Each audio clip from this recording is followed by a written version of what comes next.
matter what day of the week you see them on. You don't need to double check, the truth is clearer than air. Treat it like a viral video and share. There's no comparison, no equal to mention. You can see for yourself. Let it happen. All right, ladies and gentlemen, it's college football time here on Score 58 Network. Lagrange College Panthers taking on the Furman College Panthers. It's a Panther versus Panther action. Who has the longer claws? Nobody knows until this happens. I'm Score 58 Network, Bo McMichael, Craig Chapman, and Alex Schaefer, bringing you some live Division III football here on the Score 58 Network. Sit back and enjoy. Alex, Craig, how y'all doing today, gentlemen? It's outstanding Saturday college football, man. Brother, you can't ask for anything else more on that part. Alex, what about you, sir? I'm so excited to be doing my first college football game, Bo. You have no idea. Well, hey, man, if we could be twins, I'd be doubles, man. We call it twinsies in the house, ladies and gentlemen. Glad to have everybody with us. We're live from Lagrange College, Callaway Stadium here in Georgia. Lagrange, Georgia, that is. Ferrum, where are they located at, Craig? I quiz you, brother. You don't know, do you? Alabama? Alabama, that's what you went with. I have no idea. Everything comes out of Alabama, man.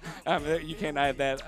The refs just broke the huddle, so it sounds like they're spreading out. I know nothing about Ferrum. They were not upon the schedule when I was on the hill at beautiful Lagrange College. All right, well, no It's back in further. the 70s, right, Craig? Listen to you. Come on now. That's 70s, man. Come on. Alex, how old are you, brother? I'm 34. Okay, I'm going to cut your mic, and we'll talk to you tomorrow. Both of us are heading on the ends of 50 at this point, so it's fine to be on 34. All right, well, we'll have a lot of fun going on. Gentlemen, take it over. I'll let you be, and enjoy our first broadcast here for Lagrange College versus Ferrum College, live from Callaway Stadium. Alex and Craig, take it over. Yeah, for sure. We're going to have a great day here today. Ferrum is going to be kicking it off to Lagrange to start things. So we're going to get our first look at the Lagrange offense here in the season. Lagrange sitting at 0-1. Lost last week to Berry College 10-56. And Ferrum is sitting at 0-2. So I'm not a betting man, Craig, but I would say I think it's pretty safe money that the Panthers are going to win this one, and they are going to get their first win of the season. Somebody is going to break through, and they will be named Panthers. That's right. It'll be interesting. Berry is a difficult task to start your open your season with. So we shall see. Biggest jump is from everybody is between game 1 and game 2. So see what happens with the Panthers. And we had a false start on the kickoff. Not often you see a false start on kickoff. That's all right. We had one the other night where the kicker didn't wait for the whistle to be blown, kicked it off.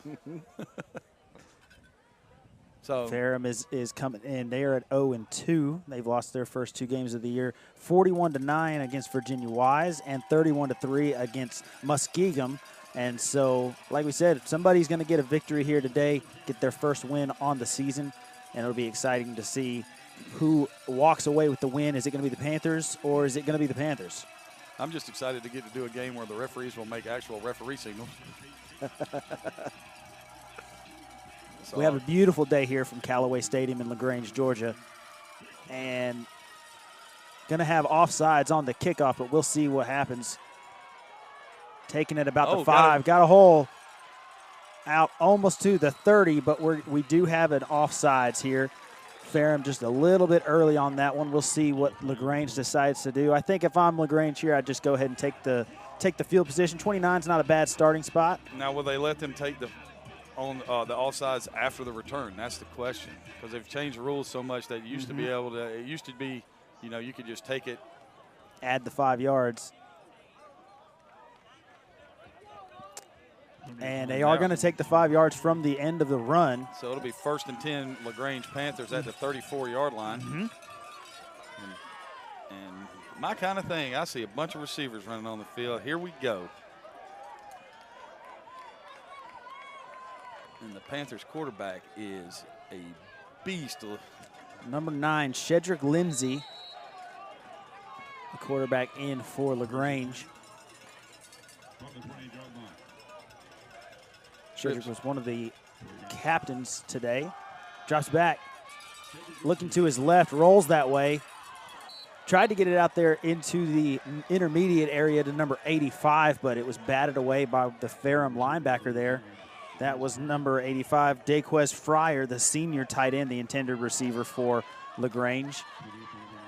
And those of you who aren't familiar with D3 football, You're going to see a lot of really talented players out here on the field today. One of the big things we always talk about as high school coaches, the big difference between D3 and D2 and then the higher levels, play action. That was an RPO. And incomplete intended for number 13 there.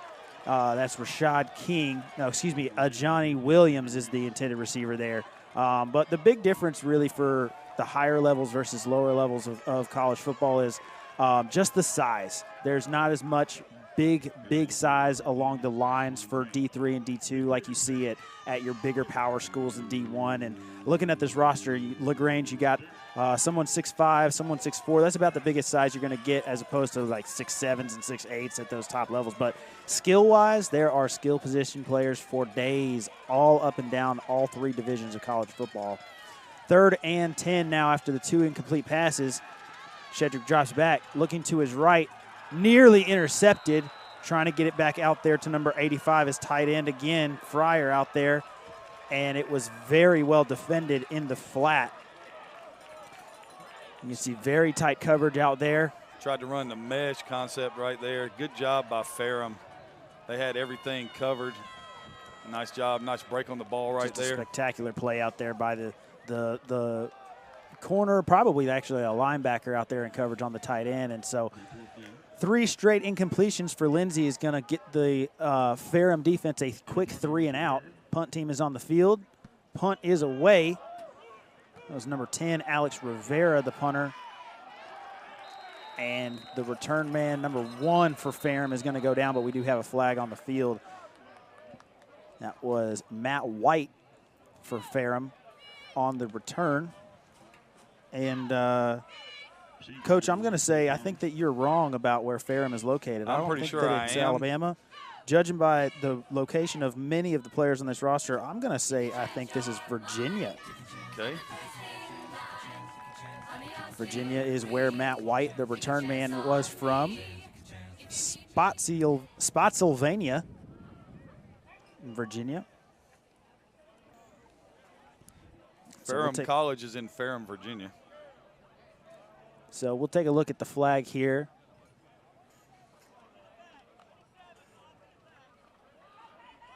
So we got an illegal block in the back against Ferrum.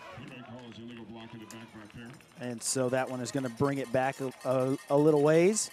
And we're going to get our first look at the Ferrum offense here from about the 25, maybe let's call it the 26. No, I think they're going to mark it from there. Good call. It'll be from the 21 then. Or, oh, no, it's 10-yard. Should be at about the 16. Mm-hmm. Mark back 10 yards. And like we said, we got to see actual penalty calls, and we can talk about it, you know, as intelligently as we can. Looks like Lagrange is going to start off. Looks like a 4-2 look. Handoff going to the right. Got a lane. And a nice little run there to start things off. That's number 8 for Ferrum. Running back Zach Smiley out of Staunton, Virginia, with a nice pickup. Gain of about 8, gets it out to the 24-yard line. It's going to bring up a 2nd down and 2 for the Ferrum Panthers. Tackle was made by number 13, Rashad King, a defensive back, played at Telfair County. Stand-up end down here at the bottom of the screen for Lagrange. A little bit of trap power action. Spins out, nowhere to go, but he's going to get some yards after being stonewalled at the line of scrimmage, and a nice little run there will pick up a 1st down for Smiley and the Ferrum Panthers. Nice job by Lagrange clogging that up. Mm-hmm. Good run. Excellent vision there from the running back. Getting to the hole, seeing that it closed up really quickly, so he just spun it back outside, bounced it, and got the extra couple yards that he needed out to about the 27, and it'll be 1st and 10 for Ferrum. So we've seen, two dynamics. Lagrange comes out and throws it 3 straight snaps. Mm-hmm. Ferrum on the ground right now.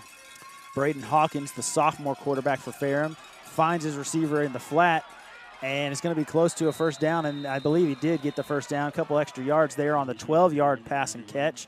That's number 11 out there, Daniel Lamb, the senior wide receiver, 6'3", out of Granby High School in Norfolk, Virginia. All the way down out to the 39-yard line, and Ferrum's looking pretty good offensively here, Coach. Yeah, I mean, it's hard to say what exactly they do. Most teams script, 10, 15 plays. It looks like they're on script right now. 1st and 10 at their own 39. Bit of a power pistol set. Hello. Met at the line, is able to fall ahead for about a yard or so. It's going to get it out to the 40-yard line. And so it'll be good for about a yard. 2nd and 9 now.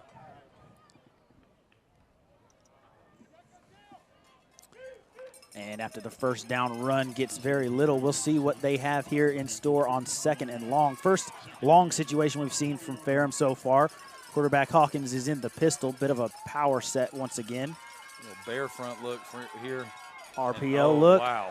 Caught him on the run, and he's going for a while. There's a flag down on the field.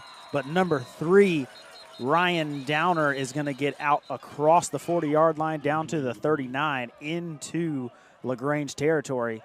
Really nice passing catch there. And they're going to have a flag on the field, but we'll check that. As it stands, it's a first down pass and catch. And the first down will stand. And it's a sideline warning here on Ferrum on their sideline. So no penalty there. But it's going to be good for a nice little gain all the way out to the 39.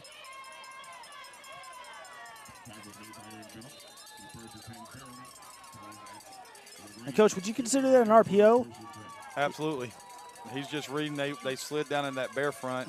He's just reading that linebacker. Drops back, more traditional pass set.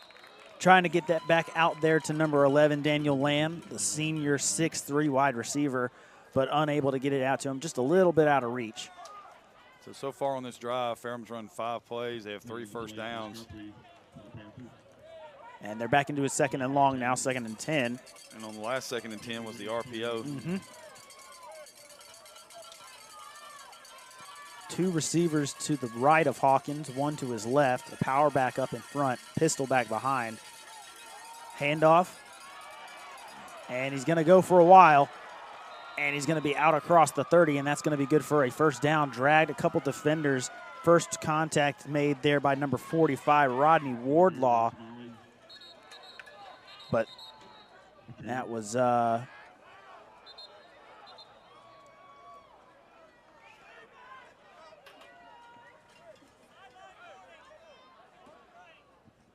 now Lagrange saying we don't want to be the only ones that don't have a sideline warning. Let's get one ourselves. And the most useless penalty in the history of the world.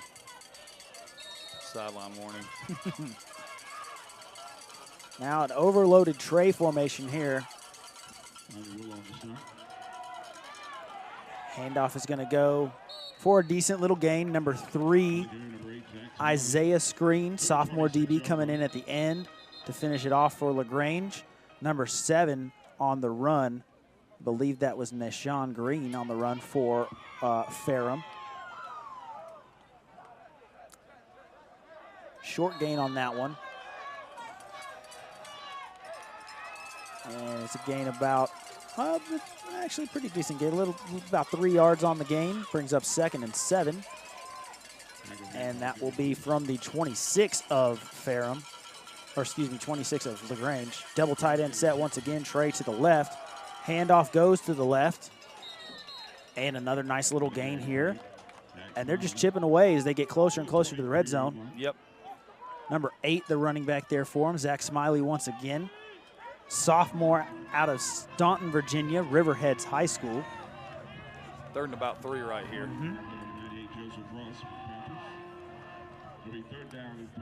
And we're getting a little bit of an idea of the kind of offense that these guys are running. I wouldn't be surprised to see them maybe hit that RPO here again. Well, there's nobody covering the slot up top. Safety's walking over there now. Now they got somebody coming.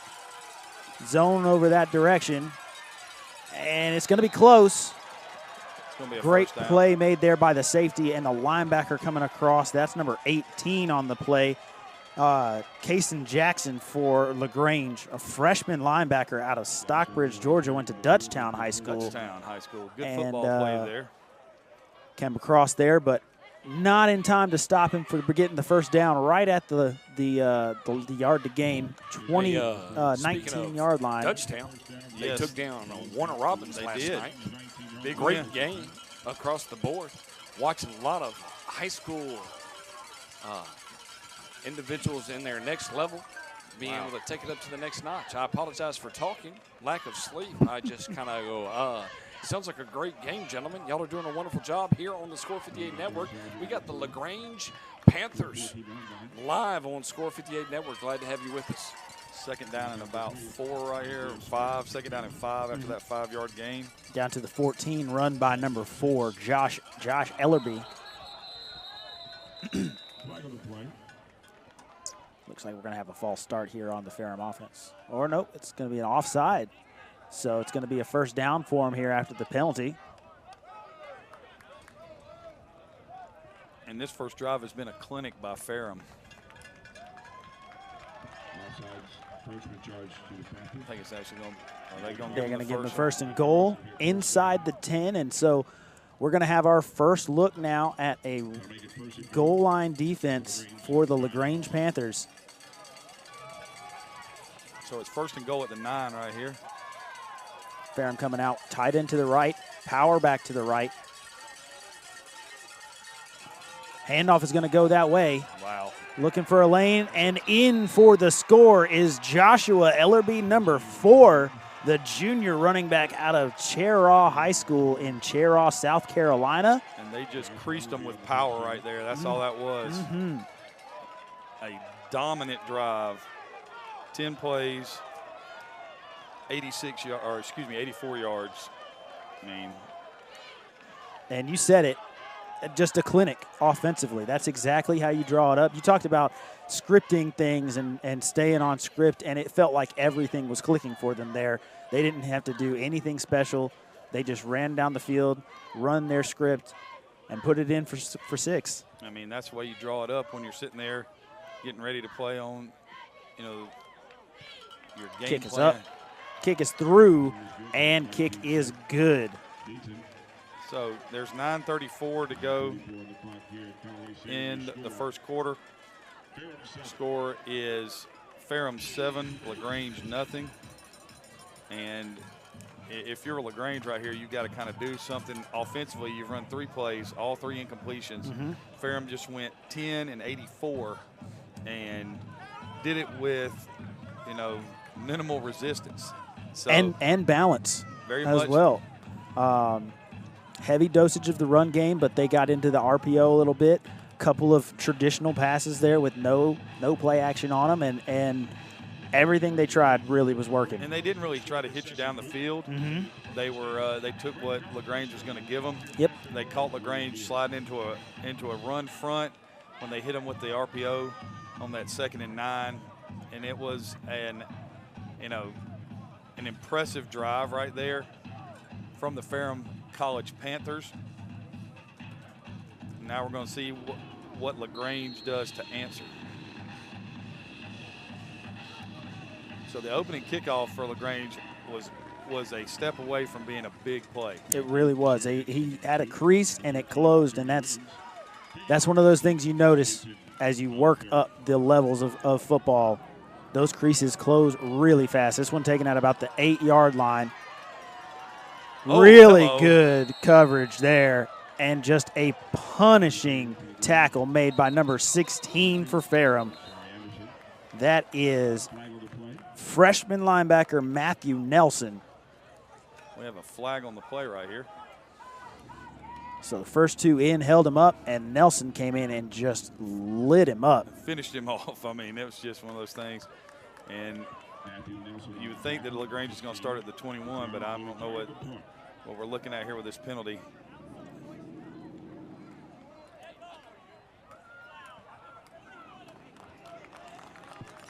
So you're going to get a personal foul against Ferrum right here. It's going to move the ball up to about the 36-yard line. And so Lagrange is going to start with really good field position here after a pretty decent return. Good coverage down the field by Ferrum, just all around really strong special teams played there.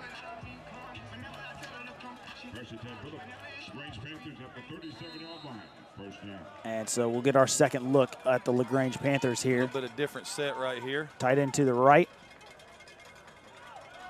Quick throw out into the flat. Number 13 is going to be taken down almost immediately. Very well played on the perimeter by Ferrum. That is Ajani Williams, the sophomore wide receiver they were trying to get it out to from Sandy Creek High School in Fayetteville, Georgia. Second down and 10 after no gain on the completion right here. And after taking an early lead, Ferrum looking to move up in the ODAC conference that they play in. Currently sitting at 0-2, as we've mentioned, but trying to get their first win of the season. Play action, just out of reach. Very tight coverage being played on Fryer, and it's becoming clear early on that that's the guy that they're wanting to go to, Lagrange, and Ferrum definitely has that figured out because they are playing him very tight. They are not letting him get any kind of breathing room. Looked like they had something right there on that play. Pass was a little bit maybe too far up the field. And so now Lindsey's going to come out with an empty set. And I believe we got a timeout here called. I'm not sure. And I don't hate that timeout there, Coach, because you maybe aren't prepared for an empty set possibly, and they come out and show it to you. And then it looked like there was a, not trying to be, trying to read too much into it. There was a defensive lineman for Ferrum that was not too pleased with something right there. So it was almost like somebody didn't get a call in on time or somebody lined up in the wrong spot. And, Ferrum takes the timeout to avoid getting caught in a situation where they may give up a big play right here. Absolutely. Because if you're looking at it from Ferrum's standpoint, hey, there's 8:52 to go here in the first quarter. You got a chance to get off the field twice and with 2 3 and outs. You just had 10 plays. You got a chance to put Lagrange's defense on skates here. So Lagrange stays in the empty set. Lindsey all alone in the backfield, shotgun. Snap to him, drops back, looking down the field, taking a shot down the sideline. There's Fryer, and finally they're able to connect with him in coverage with number 13. That's Raquan Payne, who was in coverage with him. Just a little switch release there from Lagrange. Nice back shoulder throw. And if he could have stayed up. He's running for a while. He is. Nice job of getting third down conversion. But a very nice catch there on the back end. A great throw from Lindsey, as you mentioned. And you can see right there why Fryer's the guy they're trying to get it to, because that's not an easy catch at all. Nope. Great adjustment to the ball. Really nice coverage as well there for number 13, Raquan Payne there for Ferrum. But sometimes you just get them on one. Sometimes they get you on another. Looked at Fryer first, coming across the field. Now rolls to his left, taking a deep shot down the middle of the field, or down the sideline rather. Wow. Into double coverage, well defended. They were trying to get that one to L.J. Flint, a sophomore wide receiver. A little scramble drill action right here. Almost. Solid coverage in the back end from Ferrum. Nobody panicking when the scramble drill turned on. When he sees this on film, he had number 13 standing all by himself on the sideline. First handoff of the day for Lagrange College, and it's going to go to the right side. Number 26 is the ball carrier for him. That is Jadon Cooper. Gain of about 3 is going to bring up third down and 7. And so back-to-back third and longs. No, correction. They backed it up. It's going to bring up third and 9. That was a 1-yard gain. And so that's 3 straight third downs that are long situations. Absolutely. 10, 10, and 9. And so we'll see what they have dialed up here. Single back in the backfield to his right, trips down here to the left. Fryer in as the number 3. Taking a shot down the sidelines. Got a man open. Touchdown. Into the hands and into the end zone is number 13 for Lagrange. That is Ajani Williams. Sandy Creek's own is in for the score, and just like that, we are an extra point away from a tied ball game. Just got in behind the corner there, and the safety wasn't quite able to get over the top, and that's something that trips will do to you. Just post. That's just a switch. They ran a post with a wheel. One of the. If you're a spread OC, that's one of your favorites. There's the kick. It's up, and it is good, and we have a tie football game right here. LaGrange goes 6 plays. They go 63 yards, and they cap it off with a 40-yard touchdown pass and tie the game at 7 with 7:36 to go here in the first half. So 6 plays, 63 yards, 40-yard touchdown pass, and we got a tie game. And you talked about it as an offensive coordinator's dream is that route combination, and it's what keeps defensive coordinators up for hours all night.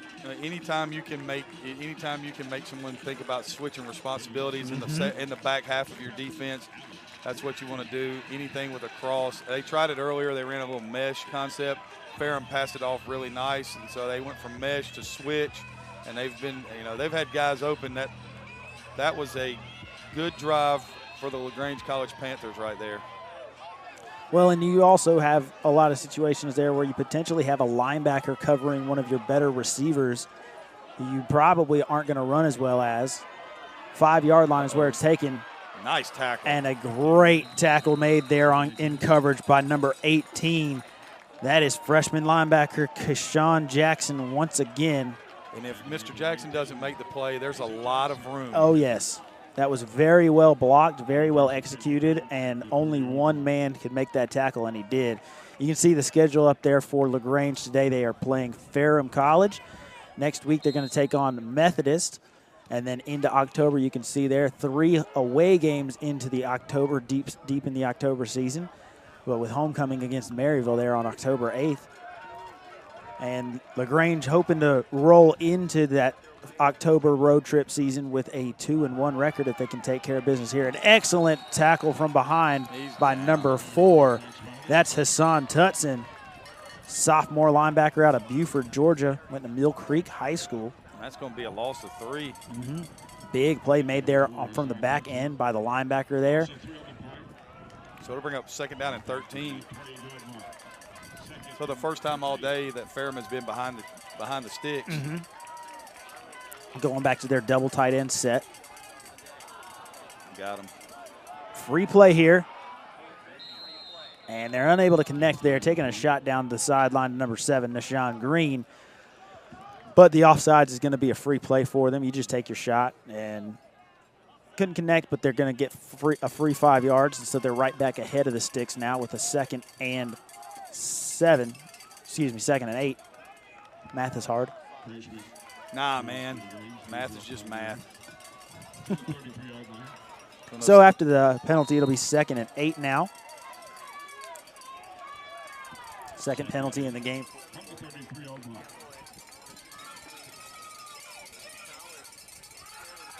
Pistol set. Handoff up the middle. And that is just another bruising run from Smiley. And he is a load, 6 foot tall, 210 pounds. And he's proven so far today he's a tough guy to bring down. And that is just, if you look at it, LaGrange is struggling with that straight downhill run. Anything that's gone to the side, they've done a pretty good job of playing it. But right at him has been rough.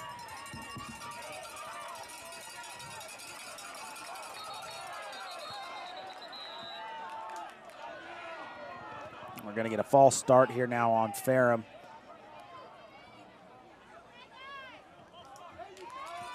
LaGrange did go offsides on the other side, but then the right tackle was the one that jumped. So you're not going to be able to draw that one if you're jumping on the opposite end of where they're offsides. That doesn't count? So that brings up 1st and 15 right here.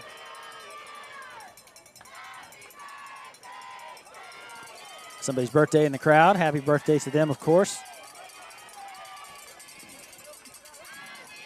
Sounded like Kaylee. Well, happy birthday, Kaylee. Handoff. Nope. Play action. Oh, that's a very nearly intercepted. We're going to have a flag down on the field in the back end, but just an incredible play fake there. They're going to call holding on LaGrange in the defensive backfield, I think. Braden Hawkins, the quarterback for Ferrum, with an incredible play fake there. Hassan Tutson was in there once again to make the play on that one. Went for the running back and just a beautiful pull on that, and the holding is going to push them up. And that's going to bring it 1st and 10. An automatic first down after the 10-yard penalty, and it is going to be 1st down and 10 from the 46-yard line. And so with a fresh set of downs now, Ferrum is continuing to roll. And right now, penalties are a killer for Lagrange in this drive. There's the RPO again. Very nearly connected once again. And, you know, that's just the 3rd official play of this drive, and they have 2 first downs. Devin Gray, the intended receiver on that one, unable to come away with that one. And there's so much space right there because they've made Lagrange commit to stopping the run. That is why RPOs are dirty. And I know you like to say it, you hate offensive coaches. I can't stand offense. You guys are the worst. And I'm not going to lie and tell you, we had great success with that last night. Rolls to his left. That's picked. Intercepted. Taken out of the air by number 1, running it all the way back. That is Roderick Kirkland. And he's going to take that one back into Ferrum territory. And just like that, things have swung very rapidly. Just a nice job of undercutting the route right there. Beautiful play made there by the senior defensive back from Newton County High School out of Covington, Georgia. And I know I always thought as a defensive coach, immediately following a sudden change, I am thinking they're going to take a shot here. We're going to get it. We're going to get a deep shot here. Of course, I'm Alex Schaefer, joined by Craig Chapman here at the Score 58 Network. We've got Bo McMichael with us as well. And so here we go. Lindsey in the shotgun, back to his left. Play action. Looking down the field, and they do take the shot. Couldn't stay on his feet, just let him a little bit too much. That one going to Devontae Scott, and if he would have kept his feet, he's in to the end zone on that one. So Ferrum very fortunate. I think we may have a roughing the passer possibly. I don't know. Everybody's walking back up here. What are we going to have? Like Ineligible. Ineligible. Oh, no. That's going to. Okay, how can it be an eligible? Come on now. Whitecap, he threw that ball that quick. There's no way a lineman can run that fast. We're not that fast. You can only be a yard and a half past to the line of scrimmage. It's only 2 yards, Bo. Okay, Bo, defense and offensive coordinator. I don't need to have this conversation with y'all. So after the penalty, it's going to remain 1st down. Handoff. It's going to bounce to the left. Could not get away from the tackler, though. Very solid job of tackling in the open field by number 14 for Ferrum. That is Jerron Sellers, a sophomore safety. Handoff went to number 5 for Lagrange, the sophomore running back Christian Waymon out of Americas High School. 2nd down and 15 here for Lagrange. Trey set. Fryer, the tight end. Into the boundary. Going to go to the flat. Catch is made. And out across the 40 and a flag down. Catch was made by Frederick Jones, sophomore wide receiver for Lagrange. It's going to be face mask against Ferrum.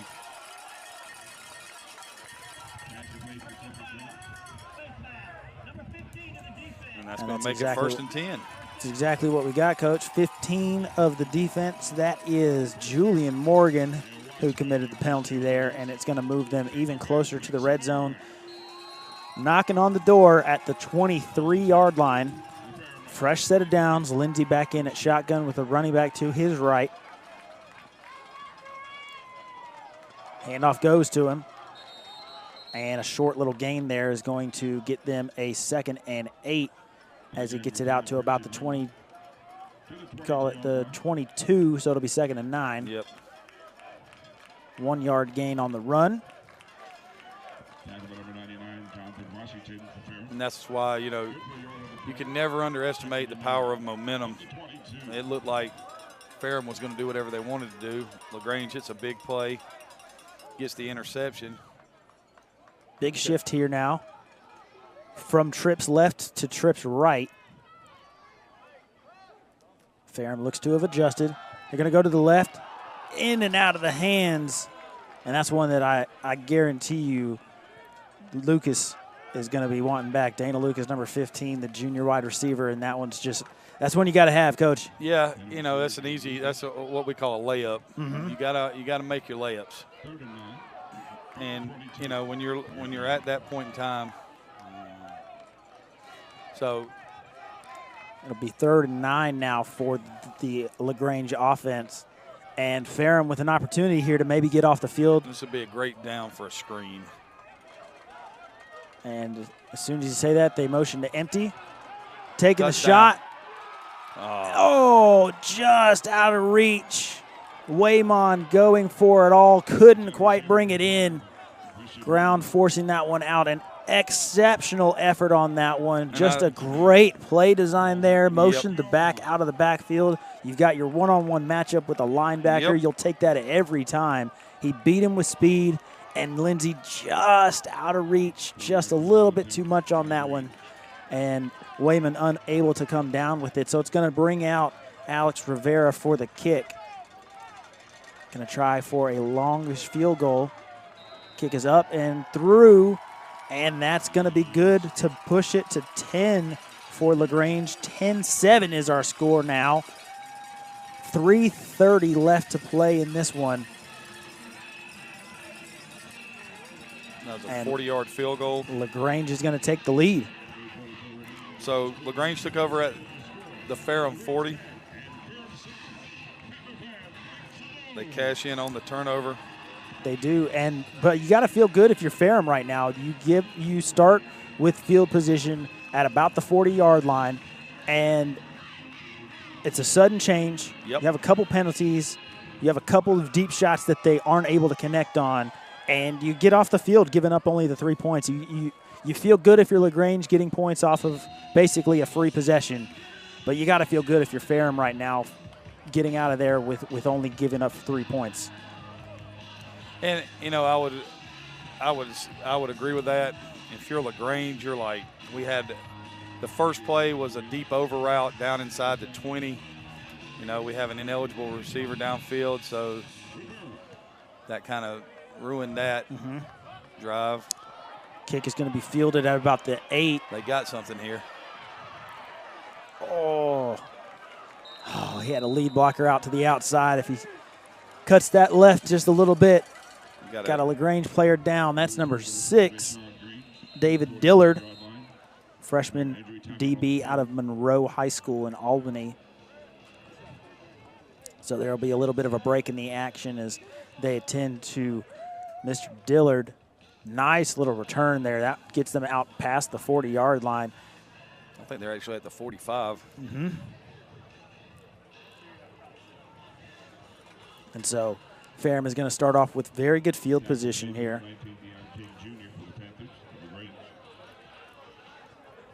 Obviously hope for the best for Mr. Dillard. Never can quite tell from our vantage point what an injury might be. Hoping for maybe something like just a cramp. Of course, we are into late September here, but it is still Georgia, and it is still hot. I'm not going to speculate, but the way I don't think it's a cramp. Because if you look at his left arm, he's got that. My shoulder is not doing good. So now if you're Ferrum, you've thrown an interception. You've had one just clinical drive where you kept him off balance with the run, short passing game, RPOs. Next drive, you had penalties. You were behind the chains, had a couple of negative runs. Very feast or famine so far for Ferrum offense. But after they are able to help Mr. Dillard off the field, we're going to get our third look at the Ferrum offense here. And as we said, a little bit of feast, a little bit of famine, and we'll see what they have on this one. Bit of a power set, shotgun, drops back to pass. And looked like some miscommunication there. Not sure if he expected his inside receiver to run an out route, if he expected his outside receiver to come back closer to the ball on more of a more of a curl, but there's also the other option that you're a quarterback and you look up there and there's nothing there, and you throw it near that guy. Protect the football and yourself. It's true. So back in the shotgun. Hawkins drops back. And they got it set up nicely. That is a great play over there. Oh, my goodness. That's Nehemiah Caesar, the defensive back out of Sam Houston High School. And what a play to just avoid the screen there, avoid the blockers on the screen, and get in to make that tackle. And that's a touchdown-saving tackle right there. Wholesale changes for the Lagrange defense right here. 3rd and 5 for Ferrum. And we're going to get a timeout called, I imagine, probably by Lagrange. Yes, indeed. Looked like they were trying to get a bit of a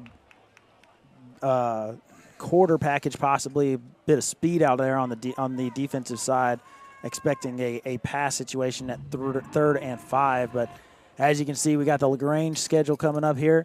Talked about it going into the October road trip. 3 games on the road in the road for them in October, but they could roll into that with a 2-1 record if they can take care of business here today against Ferrum and then take care of business next week against Methodist. They'll be sitting pretty with a 2-1 record heading into a nice little road stretch there. That October the 8th game is pretty big. It's pretty big for people in this office. You know what I'm saying? Go Fighting Scots. You just got fired. I did, man. Nothing worse when your alma mater's playing the team that you're representing for homecoming, man. I look forward to that October 8th, having both y'all here. Alma mater versus alma mater, man. Brother, it's going to be fun. We did that game already one time a couple years ago before the pandemic.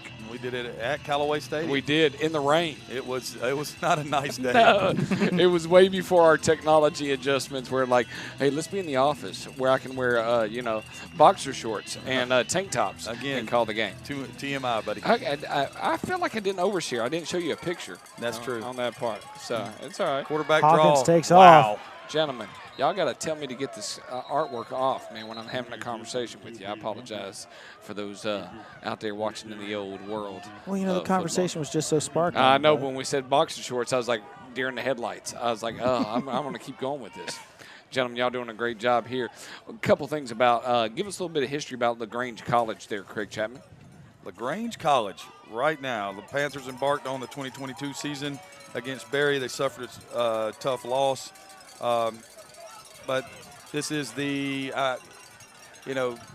they've been trying to get this thing right.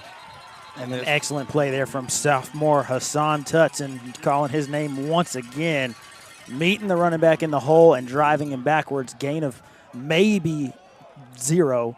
And they're actually going to say a loss of 1 on the play. We've had some consistency with the head coach. Coach Chambers has been with us for 4 years, am I correct? That is true. Yeah, he's going into his 4th season. And knowing that he's dealt with some ups and downs just because of the way the world is right now. Yeah, it's one of those things where, the transfer portal has even changed the whole concept of Division III football. It has. There comes a little screen on the backside right here. And played well again by the Panthers. That's Isaiah Screen there, who played the screen out of Stevenson High School. I just feel like you're announcing high schools that we work with. Well, that's because we are. I know.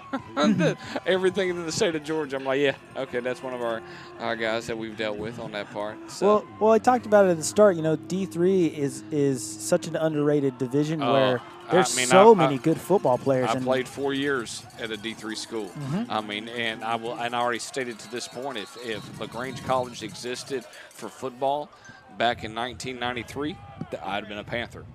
They just didn't exist. So I went to Tennessee. That was the closest thing to a D3 school that I had between them and Swanee and Maryville, and Rhodes were my 3 options. I'm not real intelligent, so Rhodes was like, it's good to meet you. And Swanee was like, come on.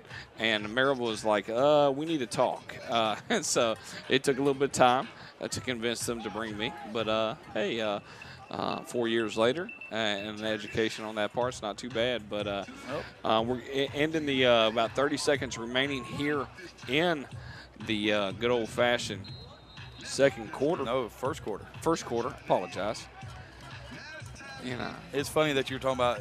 I didn't know I was going to Lagrange until you went to Lagrange? until July. Oh, wow. Okay. I figured mine out around June Yeah, with my visits. it was there wasn't there was a bunch of stuff where you could go to school and not play baseball, and I decided I wanted to play baseball. Yeah. Trips formation to the right. Hawkins steps up in the pocket, finds his receiver crossed in the middle of the field, and connects. That is number 10, the intended receiver, making the catch, Devin Gray, and it's going to be good for a first down for the Ferrum Panthers as they get closer and closer to the red zone, down to about the 32-yard line is where they're going to spot it.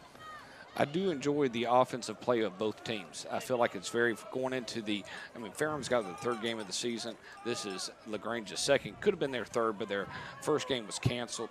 The team folded, so they did not have an opportunity to play. But I feel like they're very crisp offensively on both ends. Not a lot of mental mistakes. And just a bruising run there for Smiley, carrying a number of Lagrange defenders across the 20. He said, I'm tired of being out of the red zone. Let's get in here, fellas. Yeah. And he took them there by himself. A great job of running at the end of the run, finishing with power. A great setup there early on. Just great blocking as they got inside the tackles, and he just finished that thing at the end with some authority. Yeah, and that is going to end the first quarter here from Callaway Stadium. We've got ourselves a tight one. Lagrange leading Ferrum 10-7 here heading into the second quarter. We'll be right back from word of our sponsors, Score 58 Network.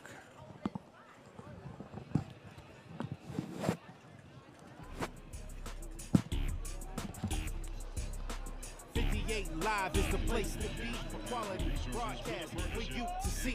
They deliver prime coverage like Amazon. No matter what day of the week you see them on, you don't need to double check. The truth is clearer than air. Treat it like a viral video and share. There's no comparison, no equal to mention. You can see for yourself, let it have your attention. From the beginning you see what you would have hated to miss. Another recapable moment, so keep dropping the hits. Turn up the volume, grab your favorite seat, so sit back right now and enjoy what's on screen. 58 live in the building, best crew out there filming. 58 live in the building, best crew out there filming. 58 live is the best in the business. Check out our live cast. You could be a witness for the swing of the batter and strike out at home plate. First and 10 right here. Ball's at the 19 for Ferrum. Motion for the first time so far today. Handoff going that way is a zone for Smiley. Shakes off a couple of early tacklers and is going to take it out across the 10-yard line. It'll be close to a first down here for the Ferrum Panthers. I think it's going to bring up 2nd and 1. And we were talking there during the break, you and I, Craig. I like the way that Smiley runs. He's a hard runner. He follows his blocks really well, and he finishes runs at the end. And they've gone back to this eye look. Tight end to right the left. Now, I was about to say, if Lagrange doesn't slide to front, they're in trouble.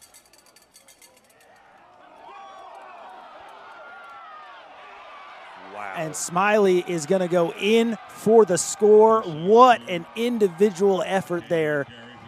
They had him in the backfield. I believe that was number 0, Chris Guthrie, a sophomore linebacker out of Monroe Area High School. Smiley shook off the tackle, found the opening to the outside, and scampered in for a 10-yard score. And, wow, what a run there for Smiley. Just a very impressive individual effort there. After a couple of really tough runs where he picked up extra yards at the end, finishing runs aggressively with power, and then that one there, that's highlight reel stuff right there, Coach. Yes, it is. Kick is up, kick is through, and Ferrum is going to retake the lead here, 14-10. There's 14-17 to go in the second quarter. And we have our second lead change of the game. So Ferrum went 8 plays, 55 yards, had a 10-yard touchdown run. And, you know, if you're looking at this, you know, they had the one turnover, and that right now has been kind of the thing that stopped them is that turnover, because the turnover came on a 1st and 10 play. Yep. So we talked about feast or famine for this Ferrum offense, and we got some feast in there on that last drive, especially in the hands of Zach Smiley, the sophomore running back out of Riverheads High School in Staunton, Virginia, 6 foot 210. I don't know. For me, Coach, that's just about perfect size for a running back. You know, you're not super small like a lot of these running backs nowadays are, but you're not so big that you're a 6'4" Brandon Jacobs, just chop him down at the knees type. It's the perfect blend of size, and we saw a little bit of burst there at the end with a little bit of speed there for Smiley as well, and a little bit of wind taking the ball. We saw it earlier with Lagrange when Alex Rivera was trying to kick off, and now again for Ferrum. Can't quite see the number on the kicker there, but having a little bit of trouble with the wind knocking the ball off the tee. Gold numbers in the sun don't normally show up real good. Especially on a white jersey. Yep. Those Lagrange jerseys sure do look good, though. Red and black, baby. I love an all-black color scheme. Kick is away. It's fielded at the 8. Got something. Taken out across the 30. And once again on the return, it is Ajani Williams. Ajani was the one on the touchdown reception. He was. And he's been one of the primary return men today for Lagrange, and he's been getting some good yardage on the returns. Coach, they're close. They're close to really breaking one here, our Lagrange. They have been. So Lagrange with their 4th possession of the half, started at their own 30-yard line right here. 1st and 10.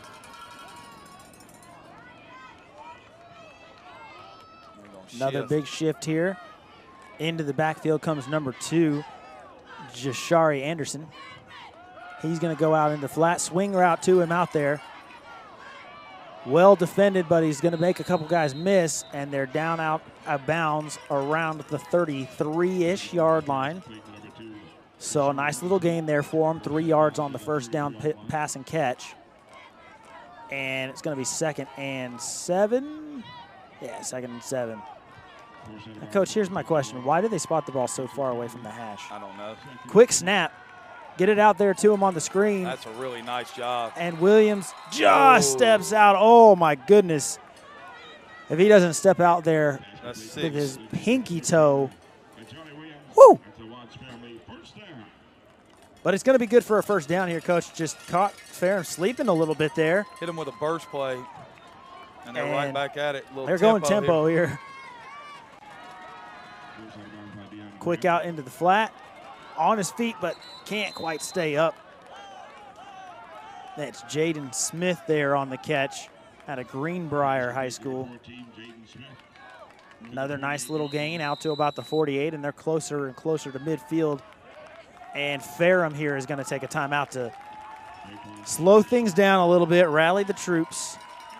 Lagrange catching them a little bit off guard there, Coach, with some tempo. And I think that you really saw it when they threw the little quick screen out on that second play of the drive. That could have been a lot bigger, but, you know, when you get up there as an offense, if you don't want to see blitzes, if you don't want to see people line up and do things to you that you struggle with, then you go tempo. And personnel changes as well. If you don't want them to be able to get a chance to change their personnel, you keep your personnel on the field, just move people around and get set up quickly and don't allow them a chance to make a change. And that's why if you hear any offensive coach talk, they're going to always talk about, use the term versatility. They like guys that can be, especially from a tight end spot, if you got a guy that can be an inline tight end and a split out tight end, then you can make life miserable on a defensive coordinator because they never know what's going on. Absolutely. 3-man front here for Ferrum. Run is going to go for about 2 out to the 50-yard line. I hate offense. That should be a live ball, Coach. That should be a live ball. It should be Ferrum ball, but they're going to give them forward progress. That's just a complaint I have about offense in general. But they're going to call the forward progress down at the 50-yard line. I'll always side with the defense on that one, but Forward progress was stopped. They said that he was being driven back when the ball was taken out.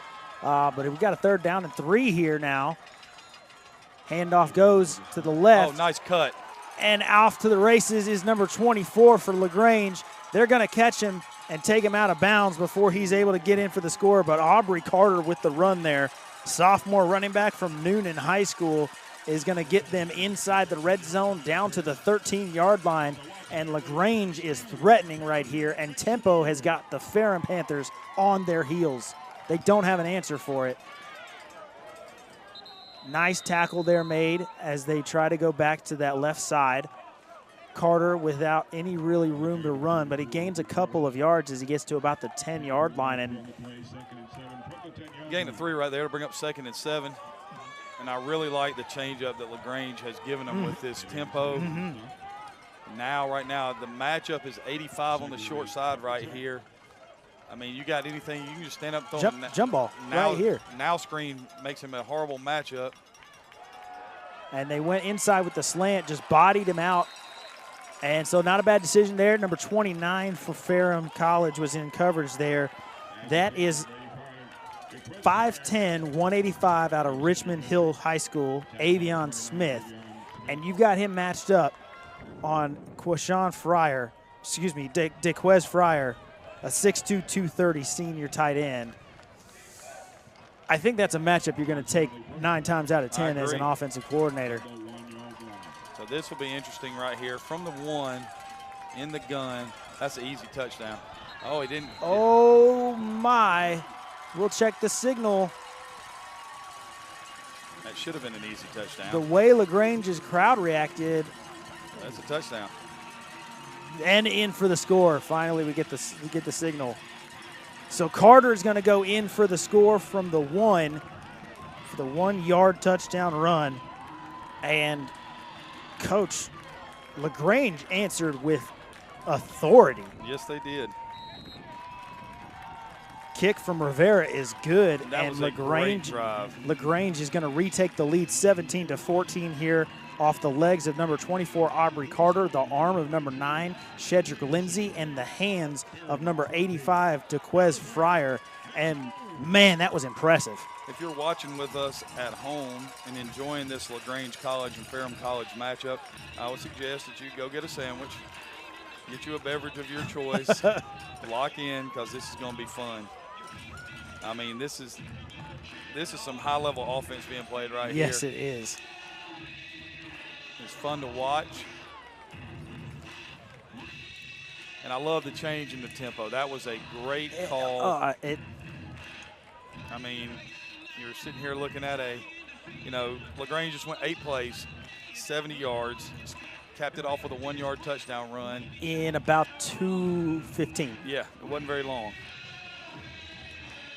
Very, very impressive there from Lagrange College. Now, we've seen some kickoff returns that have been close. From both sides. So, if you are, the Lagrange College special teams coordinator right here, you are holding your breath. Here we go. Rivera on approach. Bit of a squib kick. Oh, perfect. Uh-oh. That was a perfect. And Ferrum very unfortunate on that one. It just kind of kicked the way they weren't expecting. They were going to let that one roll through. Yep. And it just kicked right off of one of those upbacks there. I believe that was number 55 it kicked off of, and a good heads-up play there from him to just get on top of it, because that's a live ball, and you certainly don't want to give Lagrange the ball right back inside the red zone right away. Wow. 4th drive for Ferrum right here. They started their own 19. And this is the worst field position that Ferrum has had to start all game. There's that straight downhill run for 3. Some good defense played there. Number 3 on the tackle, that's Isaiah Screen once again. Stevenson is just an absolute factory of good college football players. You think? Oh, yes. We were in region with them several years ago, and it was, oh no. Not even going to get the free play on this one. They're just going to go ahead and call this one dead. So the penalty on Lagrange is going to give Ferrum a free 5 yards.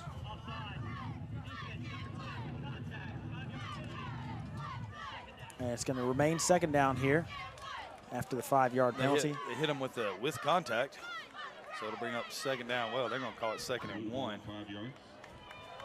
Yeah, Stevenson, we were in region with them several years ago, and that was unpleasant. It's not fun. I'll say that much. We played them in a scrimmage game one time, and it was 3-0 at halftime, and Lightning came, but it was some of the most violent hits. It was I formation under center once again for Ferrum. Handoff goes to Smiley. He's got some room, makes one man miss. He's out across the 50, and he's finally taken down by his screen after he runs him down and takes him out of bounds, but not before a huge run there for the sophomore running back. Man, Smiley, that's a good running back right there, Coach. There's nothing special about that. It's just ISO. And I mean, it's just ISO, and they're getting numbers, and they're getting it matched up. Well, and he's making the first man miss. He's getting yards after contact every single time, and that's really the difference maker. Is they're playing it well. It's Lagrange. They're playing them very well, but when you don't make that tackle and you give a runner like Smiley room to run, there's a run there by number 16 now for Ferrum. After the big run, they go with a change up at the running back position. Gain of 6, and that'll bring up 2nd down and 4 as we get under 10 minutes here to go in the half. And so Ferrum just moving right back down the field, methodical, and working to try and answer the quick strike from Lagrange.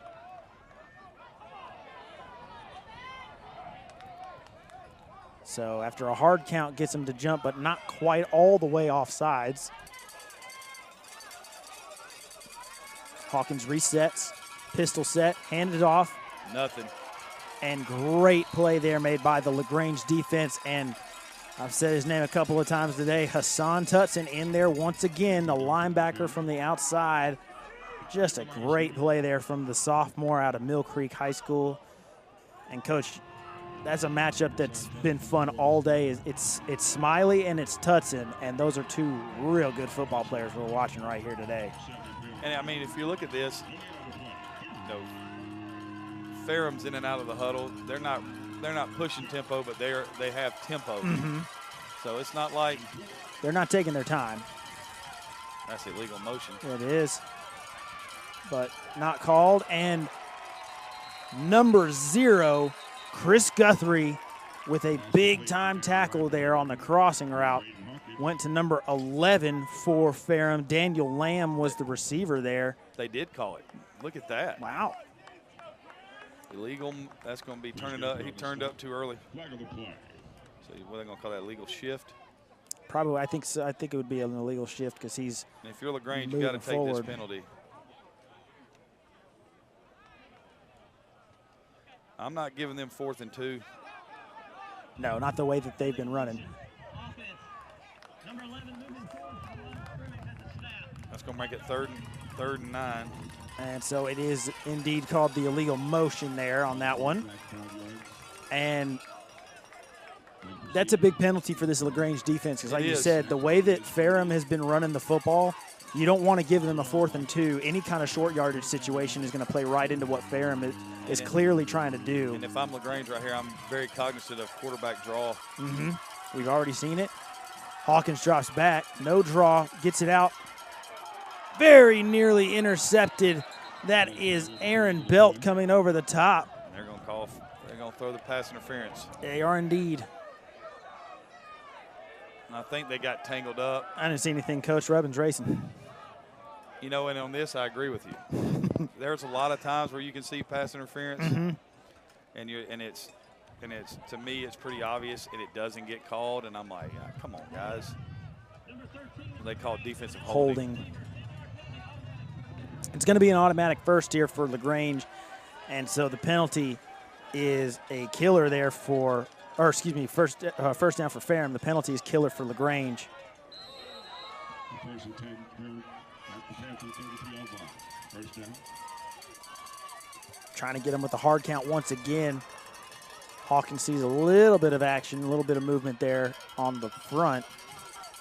Lagrange showing blitz, now they're backing off. And they bring one. There's the RPO again. And met in the hole immediately was the running back. So a good decision there for the quarterback to pull it. Couldn't quite connect on that RPO, but they had him. Oof, if that was a handoff, they had him dead to rights. And I know you don't want to hear this, but that's the exact reason why the RPO came about, because, you know, it takes away free runners. I hate it. Nah, Coach, give us free runners. You guys have everything else. I'm not going to disagree with you. All right, so 2nd and 10 now for Ferrum. Looking to the sideline once again. So now Ferrum, by contrast from what we saw with Lagrange, is now they're starting to slow things down, try some hard counts, try some mixing things up, going with some audibles, checks to the sideline, handoff over to the right-hand side. Run down from behind by Guthrie is the running back number 33 for Ferrum. Our first time seeing him carry the ball. That's Deshaun Dupuy. Dupy. I'm going with you. You go ahead and take a shot at it, Coach. You got a roster there. Apologies, of course, if we mispronounce any names here. We do the best that we can. But after the run, it's going to set up 3rd and 4 for the Ferrum offense inside the 30 at the 28-yard line. Double set, running back to the right. Drop back to pass, looking over the middle, caught and complete into the red zone, and that is going to be a 1st and 10 for number 11 on the catch. Daniel Lamb, the big 6'3" senior receiver. And a roughing the passer after is going to get them even closer. So they're in the red zone off of the pass and catch, and then the 15-yarder at the end of it is going to get them inside the goal line area. Inside the 10, it's going to be 1st and goal now. At the 9. And we've been here before, Coach. 1st and goal from the 9-yard line for the Ferrum offense. Last time Lagrange brought the blitz, hit the running back in the backfield, couldn't get him down. And Smiley is back in the backfield. And I'd be surprised to see anything other than a handoff to number 8 right here. There it goes, running to the right, finds the edge. Touchdown. In for the score is Smiley up the hill, and 6 points on the board for number 8, his 2nd score of the game. 3rd of the day for this Ferrum offense on the ground. And, Coach, back-to-back drives for each team that are both really impressive. 9 plays. 81 yards. And in such a different way from what we saw Lagrange do. Lagrange went with tempo, they went with pass action, and they got it done on the ground as well with some big hitters on the ground. And then Ferrum just comes right back and answers with a very methodical drive. Not a ton of passes, only when they needed to, but just hitting them play after play after play on the ground. Little bit of chunks, and then capping it off with that 9-yard run there by Smiley at the end. Field goal is good at the end, and Ferrum is back on top. So here we go again with this back and forth, what they would call on television a seesaw affair.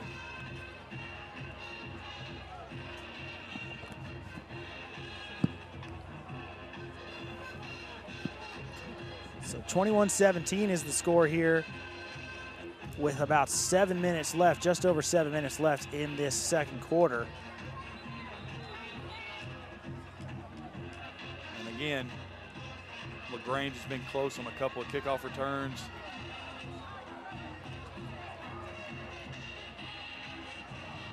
So it'll be interesting to see what happens right here. Lagrange changed their kickoff strategy last time and squibbed it down the middle. Ferrum has done a better job of covering the kicks after the first kick. But with 7-10, we've got ourselves a really, really nice football game here. Yes, indeed. Just a nice, exciting back-and-forth affair. And you see a score like this, especially in the first half, and you might think, oh, it's just been all offense, hasn't been a whole lot of defense. But we've had some good defense being played here.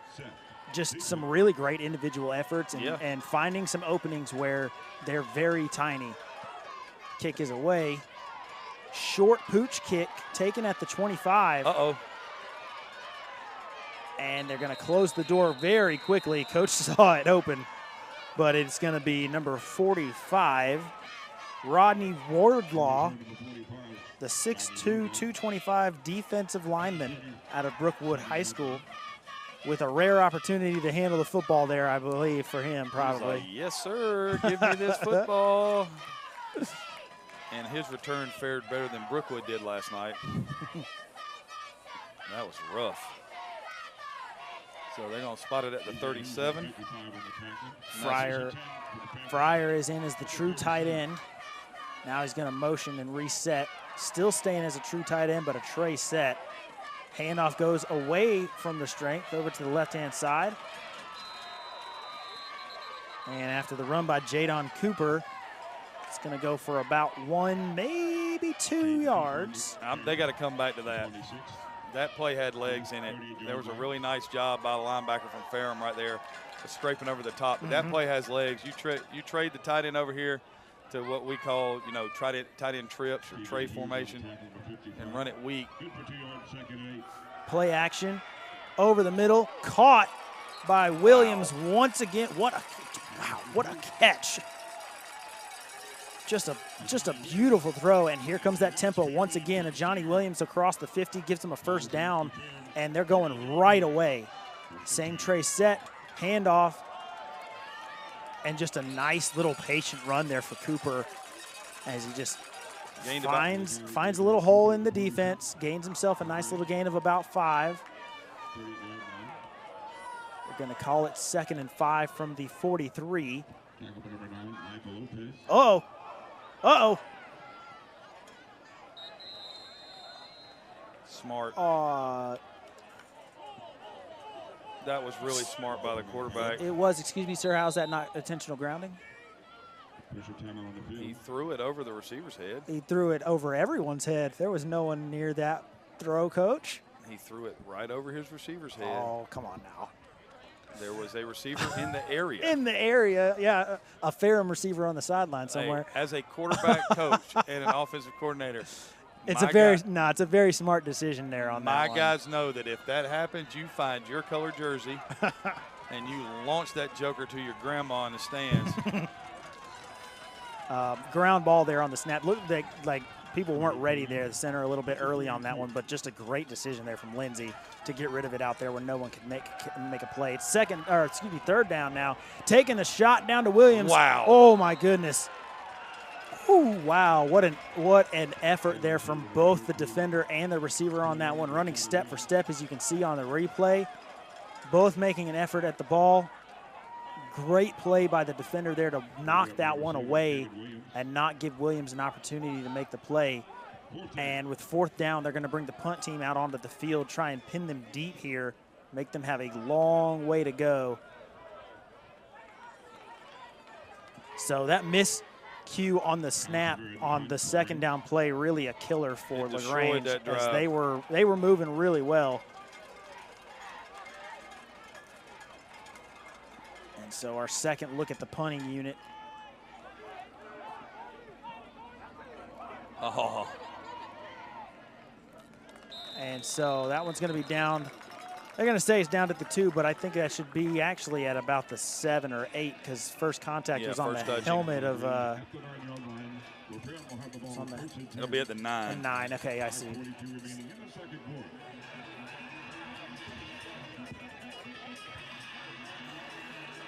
About 5:42 left to play here in this second quarter.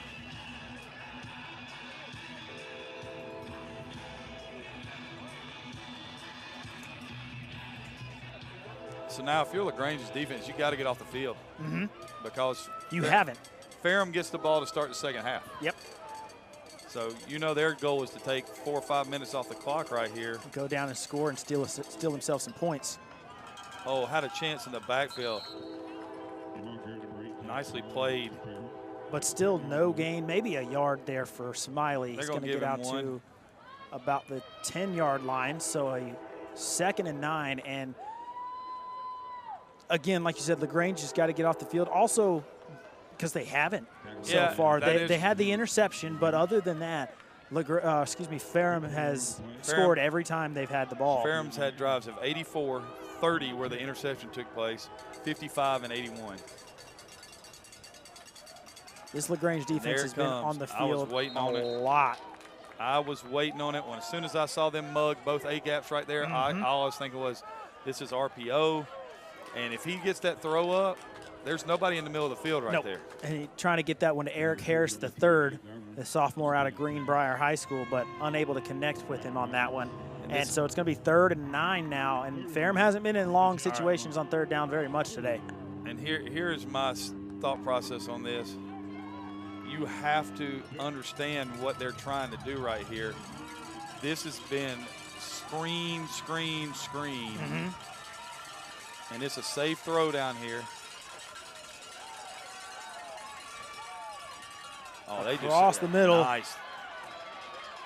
And tackle is going to be made by Guthrie across the middle, but number 7 for Ferrum, that is Nashawn Green with the big 1st down catch. And Hawkins just found him in the soft spot in the defense right there. Yep. Fired an absolute strike to him.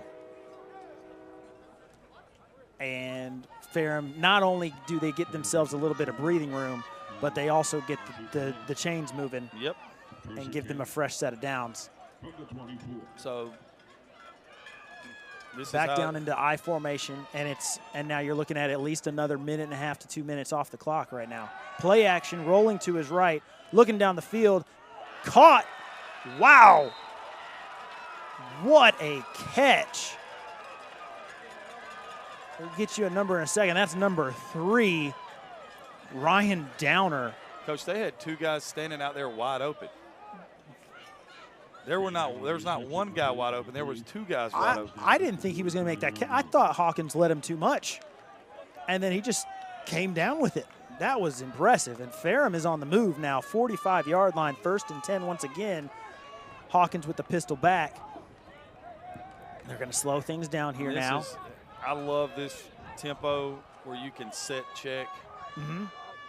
Because now it gives you a chance to get them to tell you what they're going to do. And then you get the chalk pass. Handoff goes to the right on the zone. Ball out.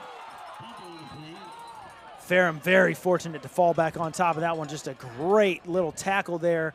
Number 33 for Ferrum on the run. Jashawn Dupie on the carry, and very fortunate for Ferrum to get back on top of that one as they cross midfield down to the 48. It's going to be 2nd down and about 3-ish. Yeah, and long 2, short 3. And you mentioned the set check. Another thing that it really does for a defense is it starts getting them thinking about, well, do we make a change? That's right. And when you start getting into those checks defensively, the question then becomes, did everybody get the check? Yep. All 11 have to be on the same page. Otherwise, that's how blown coverages happen, and that's how mistakes happen. Handoff is going to go to Smiley up over the pile. And second effort is going to get him the 1st down. Wow. That's a goal line play that you normally see there. And he made it at midfield with the ball tight to his body instead of reaching out like you normally see at a goal line situation. Secured the football. And, I mean, this is a clinic so far. Outside of the interception, Ferrum offense has been just it's been precision. Once again, showing blitz there, getting them to show that. And everybody knows it now. So now if you're Lagrange, do you check out of this blitz? Well, you see there's a lot of communication there for Lagrange among the front. Most likely going to keep the coverage. They're going to check out of that blitz, and they're going to run right to it, and Smiley's around the edge for another 1st down. So they get them to show the blitz. They get them to check out of it and bring it from the other side. Well, Ferrum just said, well, we're just going to run right at where the blitz was coming from. And Smiley is having a half. 30-yard line is where they spot it, and it's another 1st down. And like you said, Coach, 2:44 left to play in the 2nd quarter.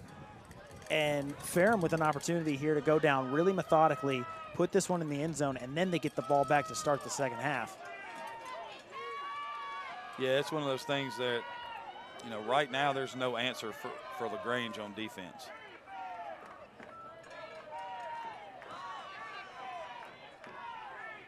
Handoff going to the left. That is a great play by number 42 right there. What an effort. That's number 42 for Lagrange. Yavari Scott, a sophomore linebacker out of Liberty County High School. He slices under the stretch and makes an outstanding play, because when the ball started to the edge, I thought, well, they've got it sealed again. And if he doesn't cut up underneath the blocker right there and make the play, you could be looking at 1st and 10 inside the red zone right here. Yep. Instead, it's 2nd and 12 now. And I think that's, as a defensive guy, that's one of my favorite things to see, as a linebacker slicing under a stretch, under a power. Mesh. Wow, what a play. Wheel route out to number 16. And I believe that is, not sure.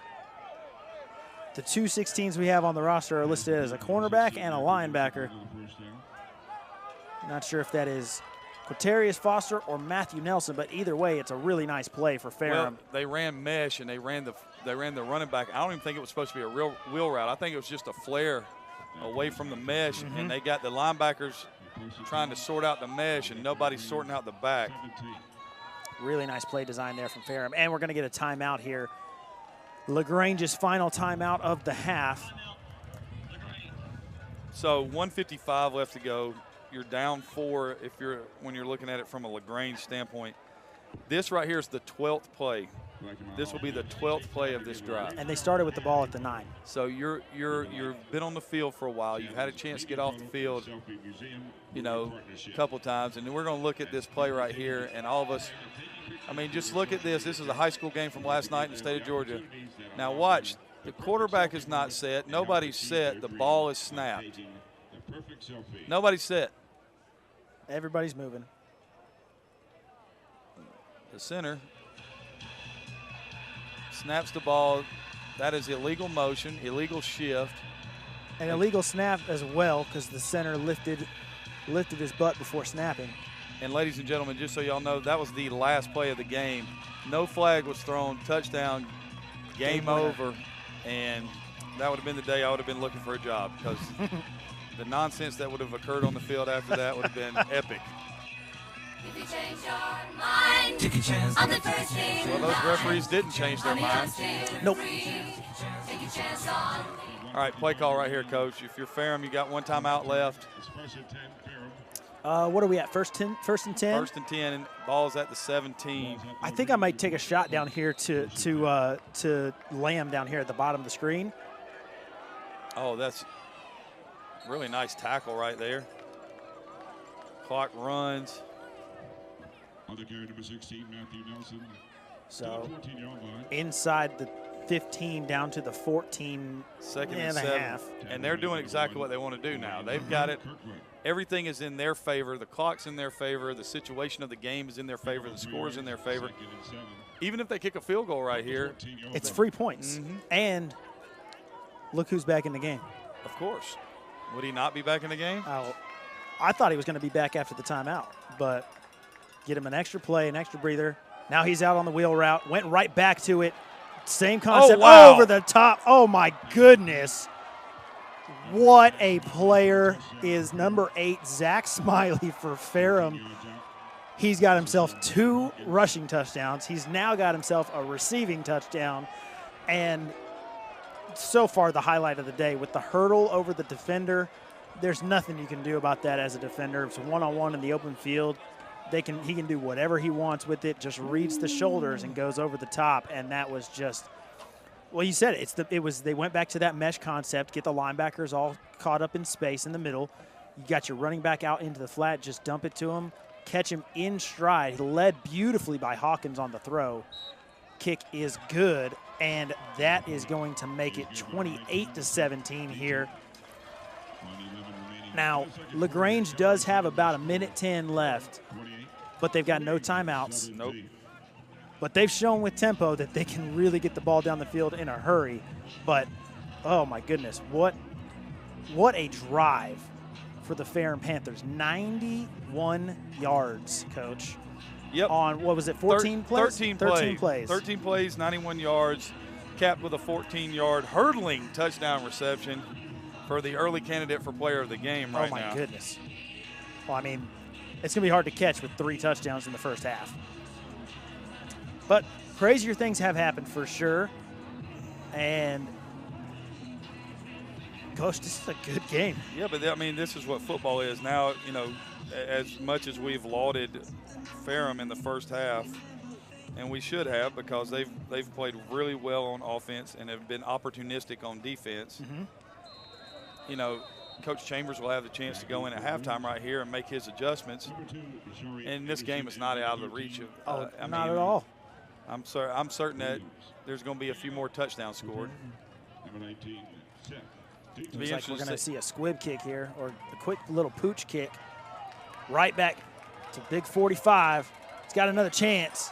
He's down the sideline. Big man's got a little bit of breathing room there for his offense. So they got the ball at the 45. So here's the thing. You're thinking you probably got to get to the 30 for a realistic shot, maybe a 47-yard field goal.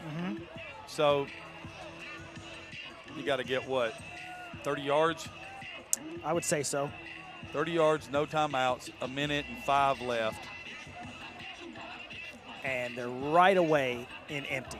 Oh, I would be too. I would live in empty. And Mr. Lindsay back there, empty set, takes the snap, drops back, looking to his left, very nearly intercepted, and it is off of the tip.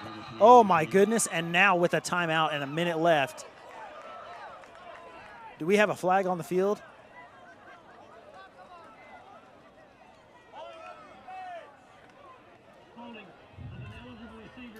Oh, wow. I think they're going to call it when he ran the inside the dig route. I think he got him around the waist, and it kind of turned him.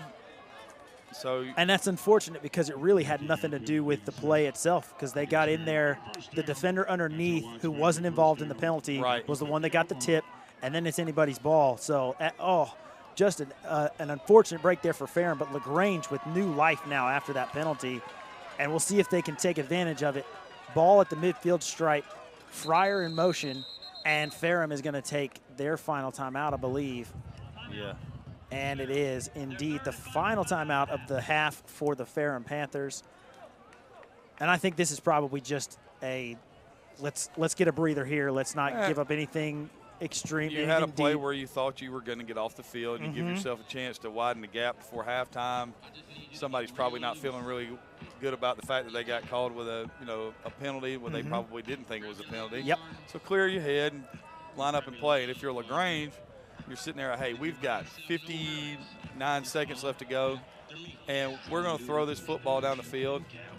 And, I understood why they worked the middle of the field, because most people are going to play the sidelines, but you've got to work it down the middle of the field. There's still all those people in underneath coverage right here. That's one of those things, the favorite thing of a defensive coordinator is to play cover 5, which is man underneath too deep in this scenario. You got to press that. You got to get over the top of it because they're going to play underneath it. Yep. Empty set, Fryer in motion. Resets is the number 3 on the left. Lindsay drops back.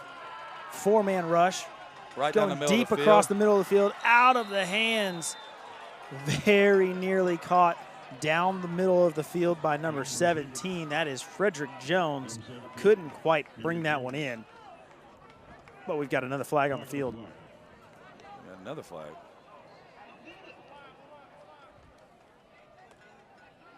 Personal foul. Illegal hands to the face. Number 3 in the Wow. Oh, my goodness. And Ferrum right now defensively is just giving Lagrange all kinds of life. They've gained 20 yards. On penalties. Yep. And not just 20 yards, but retained possession. Now, yeah, they retained the possession on the what would have been an interception. You've got a 5-man box right here for Ferrum. I'm 100% thinking that I could run quarterback draw right here. And taking the shot down the sideline. Got him. Got him. Touchdown. In for the score. And just like that, Jashari Anderson in for the Lagrange Panthers. A strike from Shedrick Lindsay. And with 30 seconds just about. 37 seconds left. It's wow. And those are the kind of plays that as a defensive coach, it makes you scratch your. How do you let someone get in behind you like that?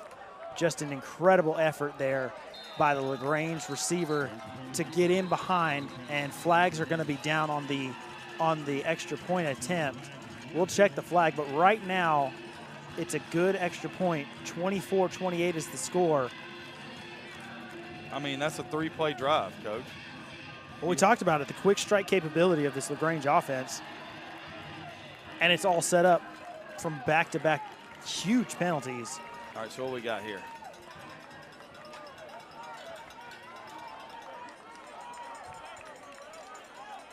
Rivera having a little conversation there with the white hat. Oh, 12 men on the field. And so the penalty will be declined, and it's 24-28. And just like that, Coach, we were talking about Ferrum having everything going their way and doing exactly what they wanted to do, going down, stealing some points, and then getting the ball right back. And Lagrange said, no, you gave us too much time. And you gave us too much help. Yep.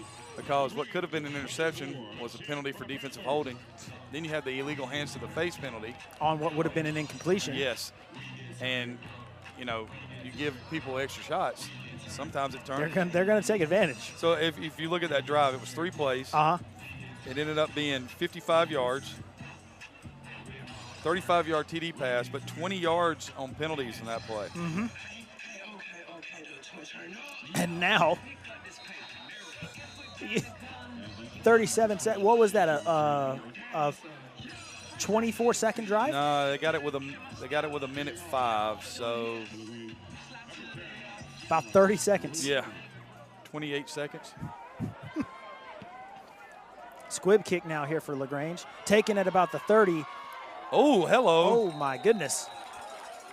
33 seconds left to go in the that first was half. And that was Smiley with the return, I believe. Although actually maybe not. It was there are 3 number 8s on the roster for Ferrum College. But now we're right back where we just were. A drive starting at the 40. And they're going to take it into half. Because they get the ball to start second half and they have no timeouts. I suppose so. I don't know if I might take a couple shots, but to be fair, the way that the Ferrum offense has been rolling this whole game, why take your chances? Why take a shot at potentially throwing another interception, potentially getting somebody hurt? You just take a knee, and that's exactly what they've done. They're going to take this one into the half with a 28-24 lead. And ladies and gentlemen, you are not going to want to go anywhere. We're going to take a short break here for halftime, but stick with us here on the Score 58 Network. For Bo McMichael, Craig Chapman, I'm Alex Schaefer, and we've got ourselves a dandy here from Callaway Stadium in beautiful Lagrange, Georgia. The Lagrange Panthers trail the Ferrum College Panthers 28-24. Don't go anywhere, folks. We got ourselves a good one going here.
58 Live is the place to be for quality broadcast for you to see.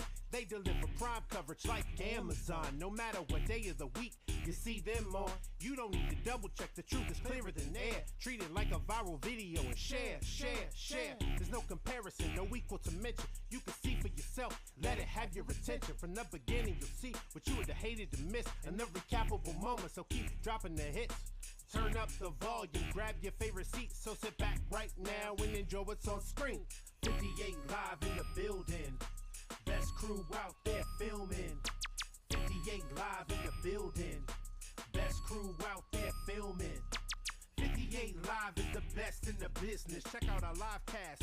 You could be a witness. Whether swing of the bat or a strikeout at home plate. No missing the action. There ain't no way. The commentary keep you valiant. You laughs in the All right, ladies and gentlemen, welcome back to a wonderful game here in Lagrange College, Callaway Stadium. I'm Bo McMichael with Alex Schaefer and Craig Chapman. Alex and Craig, how y'all doing, man? That was a great first half, 28-24. How many plays you think? How many plays? What's the play count right now? Well, Ferrum College ran 45 plays. That's it? Well, if you extrapolate that, that's a 90-play game, man. I know, brother. 45 plays in the first half. The one thing I learned about college is, I mean, it's about a 200-plus plays per game. But here's the bad part about that. Okay. They ran 45 plays. Lagrange only ran 30. Wow, and it's 28-24. And they had 4 touchdown drives, 338 yards of offense, 17 first downs. All right, so question of overall, Alex, what does Lagrange need to do to win this game? I think they just need to keep doing what they're doing. Lagrange is right now their worst enemy? No, they are a quick strike away at any moment from tying this or taking a lead. It doesn't matter to me how well Ferrum is doing. Lagrange, like I said, Lagrange's quick strike capability, we saw it right there at the end of the half. 3 plays. They were helped out a lot by penalties, but they had that quick strike for the score when we thought it was probably going to be a 2-score game going into the second half, and then all of a sudden you look up and it's 4 points. Craig, what about you? What does Ferrum have to do to win this game? Keep the lead. Ferrum's going to have to do 2 things. Number one, they're going to have to keep feeding number 8, okay, because he was the best player on the field in the first half. Okay. They're also going to have to shore up the back end. There are way too many people in black jerseys running wide open down the field. Yep. And now me being a Lagrange College alum, I'm okay with that. I know. But you got to put that in your pocket. I understand that, but my point being is that, you know, if you're going to win this game, you know, I know that Coach Chambers went in at halftime and said the first thing he said was, you know, we can't give up over 200 yards rushing in the second half. We have no chance to win the game. So there's going to be things that have been done. I expect to see more man-to-man coverage. I expect to see more people in the box, safeties involved, you know, in the run game and stuff like that. So if you're Ferrum, you got to shore up the back end of your coverage. You got to eliminate the penalties because they killed you at the end of the first half. Right. All right, you got to be able to continue running the football. But the other thing you got to do is you're going to have to be able to handle something different on defense because they're not just going to sit back and let you do what you did in the first half. They're going to make an adjustment, and they're going to change some things up, so you got to be ready for that. All right, well, ladies and gentlemen, getting ready here for the third quarter of play. Division III football, Lagrange College versus Ferrum College. The battle of the Panthers here in Lagrange College, Callaway Stadium. We got Alex Schaefer and Craig Chapman on the call. I'm Bo McMichael here on the Score 58 Network. Back to you, gentlemen. Have a great second half. Yep, and we talked about it at the end of the first half there.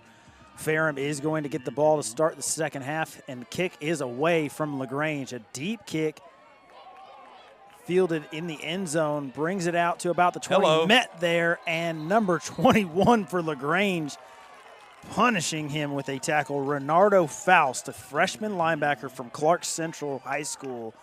And that was impressive coverage there from Lagrange. And they're going to start off with the ball at about the 19-yard line inside the 20. And Coach, I was talking to a couple friends. I got a lot of really great friends and family who are watching this game and want to shout out to them. Thank you for guys always supporting us and everything we do with the Score 58 Network. But I was talking to one, and I said, I think that really this one's going to come down to who makes the big defensive stop. I agree. Because these offenses have been so high-powered all day. Ferrum has effectively done everything that they want to do. The one miscue on the interception, handoff is going to go to number 8. Met in the backfield and taken down. A huge play there for Ferrum, for Lagrange, stopping Ferrum on the run.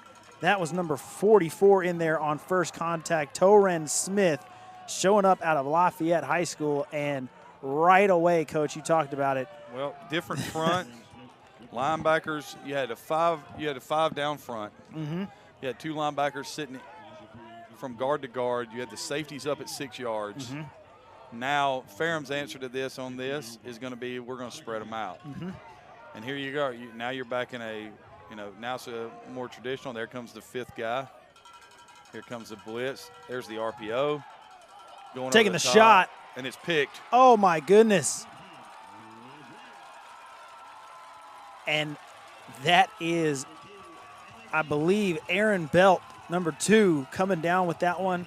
Citronelle High School out of Mobile, Alabama. The 6'2 linebacker comes away with the interception. And just like that, Lagrange is in possession and have a chance to strike back and take the lead here early on in this second half. All right, so the last 2 possessions of the first half for Ferrum are 81 and 91 yards for touchdowns. Mm-hmm. That possession right there, minus 3 yards and an interception. Yep. Different front, different attack mode right there for the Panthers defense. Big shift here. Fryer's going to exchange. And here's Split the 'em. downhill run. And Lagrange has everything working for him right now. And it's, Coach, we say it all the time. It's a game of adjustments. Mm-hmm. And right now, it's early on, but right now Lagrange has made the adjustments and is winning that adjustment battle. Quick tempo, play action. Stop route. Just off the hands of Williams there on the outside. Johnny Williams, the sophomore wide receiver, couldn't quite bring that one in. That was a really nice call. But that was great coverage up top, Mm-hmm. and on an island realistically for the Ferrum cornerback over there. 2nd and 10 here. Ball's at the 26. We got that 2 tight end set, a true tight end and then a bit of a up back tight end. Play action again, into the flat, and more great coverage by the Ferrum defender. I believe that was number 5 for Ferrum in coverage. I'm going to call that Elijah Crenshaw, the senior corner. And just nothing doing there for Lagrange, as this tight coverage has created problems for the receivers trying to handle these tough catches. But it's going to be 3rd and 10 after back-to-back incompletions. Fryer exchanges They're in man right coverage. to left. Safety follows him. And sideline. Oh. Just out of reach and very nearly another score for Jashari Anderson. That was the old school post corner route. Yeah. Like a legit old school drive up, run the post, break it back to the corner. We have a flag on the play. We do. I got to say, I hate offense, but that's my favorite route is the post corner. It's so tough to defend. So you get the illegal formation. So now it's 4th and 10. We talked about it before about trying to push down to about the 30 to try a long field goal. I'm but thinking that this should be field goal right here. Well, it's always tricky because you never quite know what a team's special teams unit is like. Not sure what the range that Rivera has as a field goal kicker. He's been dynamite for points after. But possibly this is just out of his range. This would be a slant up top would be a big play right here.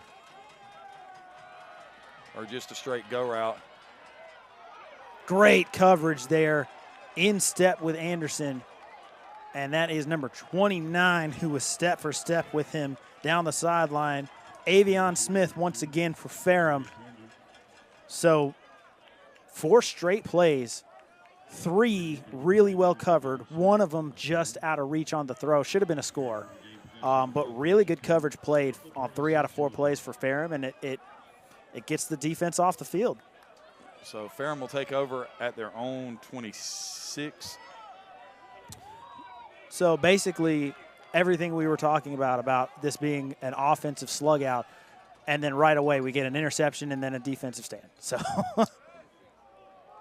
Lagrange had a 16-yard carry to start that, and there it is. I mean, they have decided that you, in order to beat us, are going to have to throw the football. Mm-hmm. Big play there made by Roderick Kirkland, the senior DB out of Newton County High School.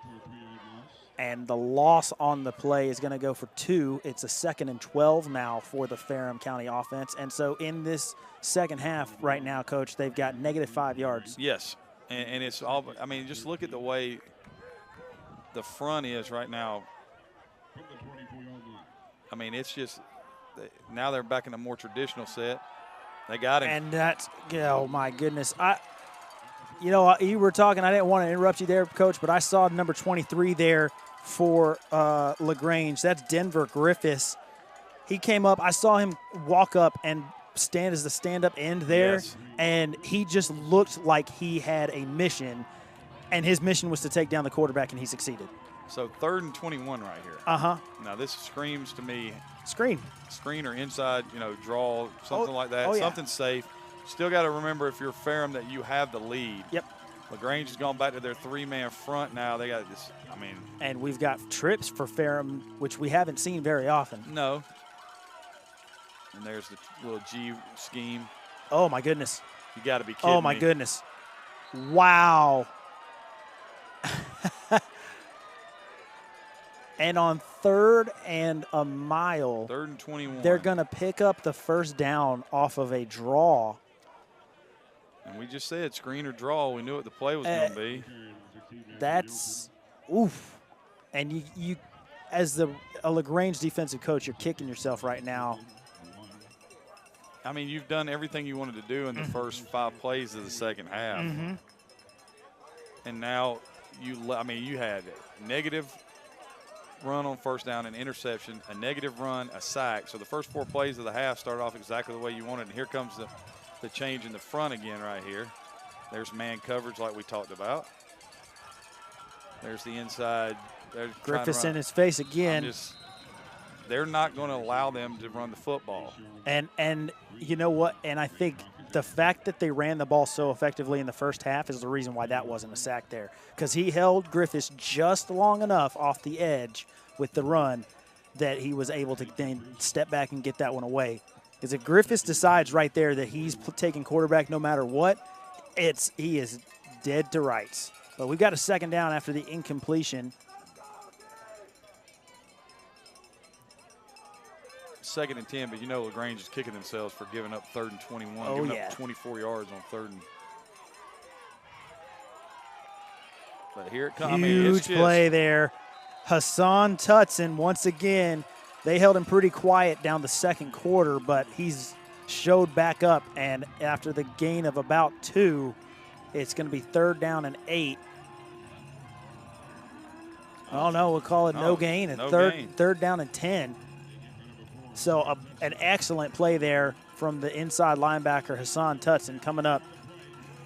So That's a sophomore, Coach. Yeah, another chance to get off the field right here for the Panther defense. Mm-hmm. 3rd and 10, balls at the 41 of Ferrum. That's illegal motion. 2-by-2 formation. They're going to get the flag out there, but I think they're probably going to probably just take the incompletion. Tutson there in coverage on Doopy, number 33. Yeah, Lagrange will decline this penalty. The slot receiver was moving at the snap, so it'll be an illegal shift. And they won't back it up, they'll decline it. Although, question for you, Coach, on that one. He stepped back. But he was moving at the snap, so he wasn't set for a second. But could that not be considered just a motion? Well, he was trying to reset. That's what I'm saying. True. I mean, that's but because he wasn't moving forward, could it? Yeah, you could. I mean, it's a gray area, I think. I think that you could actually say that. Now, if he reset by moving forward, then obviously that's a different situation. And now here you go, the first time all day that we have seen the Ferrum punt unit. This is interesting. They're going to rugby this to the right, I'm assuming. Mm-hmm. And indeed, they're going to roll that way. A great punt. Oh, my goodness. What a punt for Ferrum. Out of bounds at the – they didn't even need coverage, Coach. That's the best punt I've ever seen. What in the world?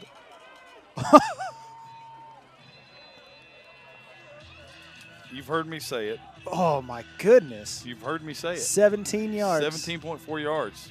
That ball rolled out of bounds at the 2. At the 2, Coach. Out of bounds at the 2. Not run down at the 2. Nope. Out of bounds. Perfect. At the 2-yard line. You couldn't have scripted that any better. When you practice coffin corner, that is coffin corner.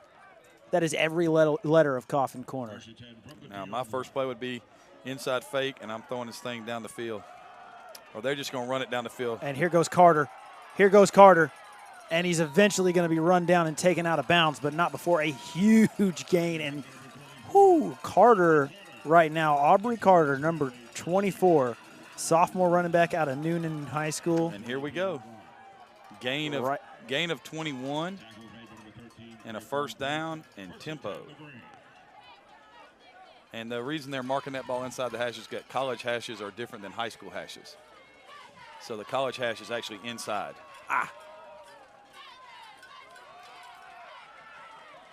And that one is going to go nowhere for Carter. Nope. As the linebackers swarm him immediately. First man in on that one was number 67 for Ferrum. That is Will Hairston, the junior. Second and 10 right here for the Panthers. They're going now a little set check on their tempo. You have 8 in the box right here. Really 9 in the box because now the safeties are adjusting. That safety is way down there. That's a robber.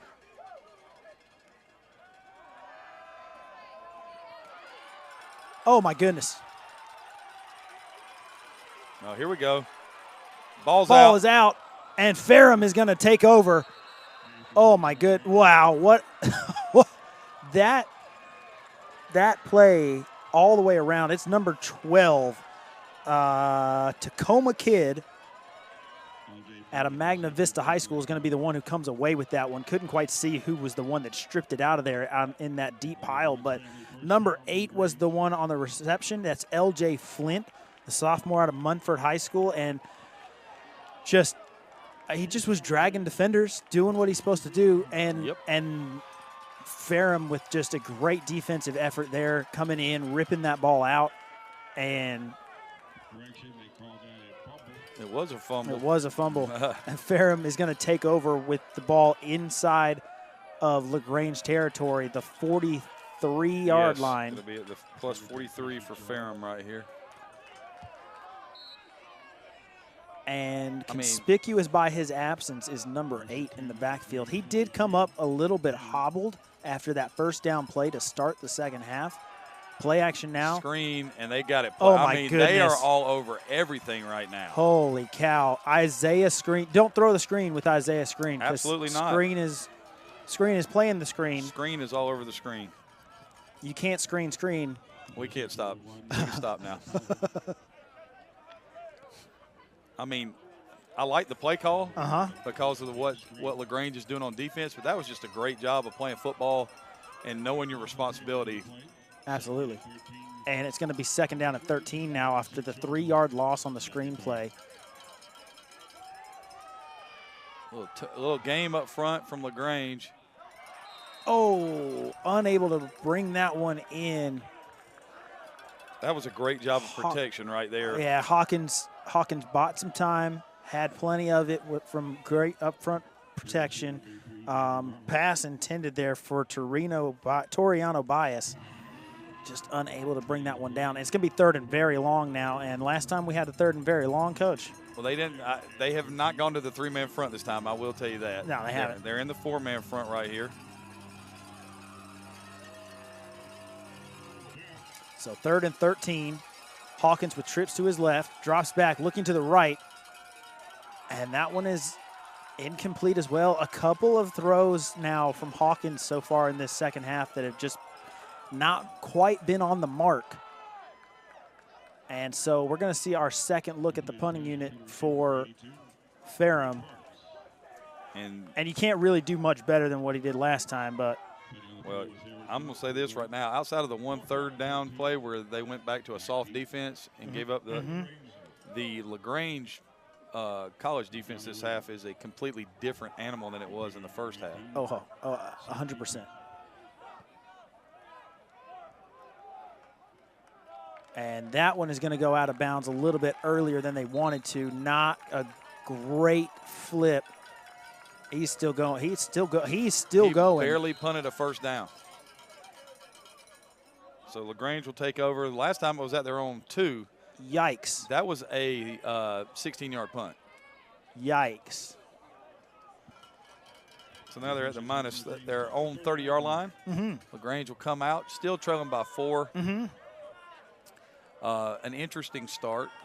But like we said, we had a great, it wasn't just all bad defense in the first half. There were some great offensive plays. And the defensive kind of said, hey, we're showing up to play.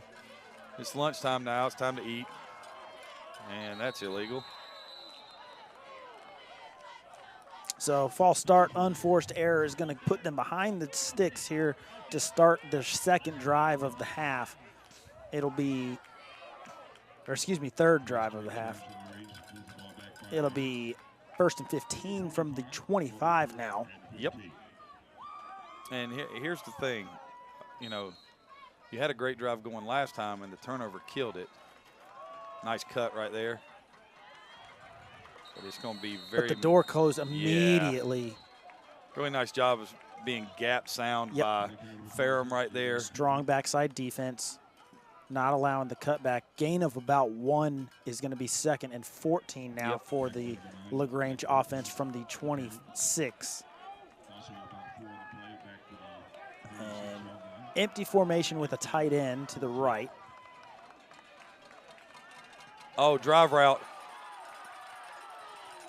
And out to across the 45.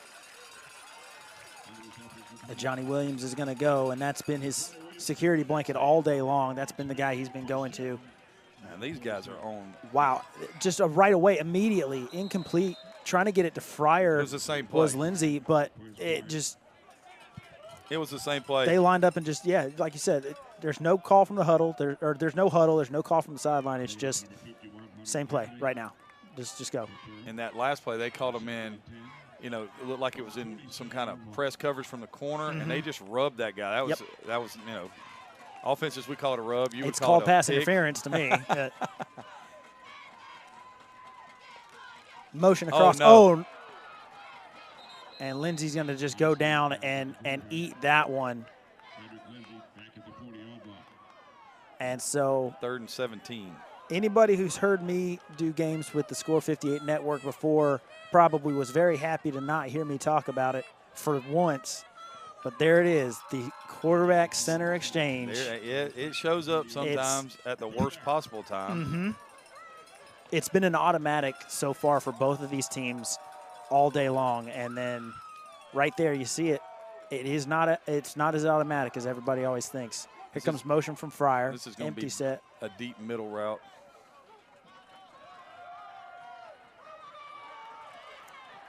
Trying to get it to Fryer on the out. They wanted to go to 14, running the kind of skinny post in the middle, but they had underneath coverage from the linebacker and then over the top from the nickel, and there was nowhere to go, so that'll bring up 4th and 17. Really nice job. That'll make it 4th down for the Panthers. Lagrange at the 40-yard line. So those of you who were with us in the first half, expecting to see more offensive fireworks here in the second, defense has decided, no, we're here too. Rivera kicks this one away, and this is going to be a nice kick as well. Fielded on the hop. We had somebody wave fair catch. What?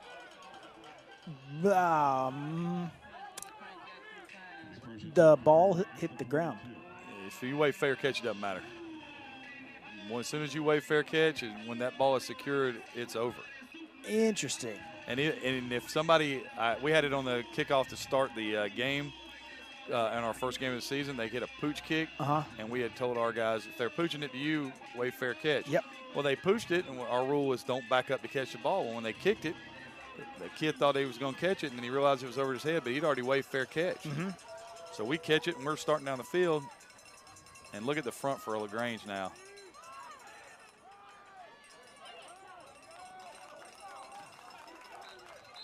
And still not in the game is number 8, Zach Smiley for Ferrum. But interesting. Now, I always thought that it was that would have been an illegal fair catch signal. Yeah, and it should be a penalty. It should have been a penalty there. It's still a dead ball. They were right to whistle it dead at the spot, but that should be a penalty because if you you signal for a fair catch and then catch it on a hop. Well, that's high school though. It's the same. I mean it. But I've seen it happen 3 times this year, and I haven't seen a flag yet. Mm-hmm. Handoff once again for Ferrum. Nowhere to go, and it bears repeating. You said it. Lagrange went in at halftime, and they clearly came in with the plan. We are going to stop the run. They basically said, look, you can run the ball if you want to. And, you can run it. We're going to have enough people there to handle it. 4-man front now. Trips to the top of the screen. Ferris is going to be all alone on the left tackle. Griffiths. Yeah, I was waiting on that. It's going to be close.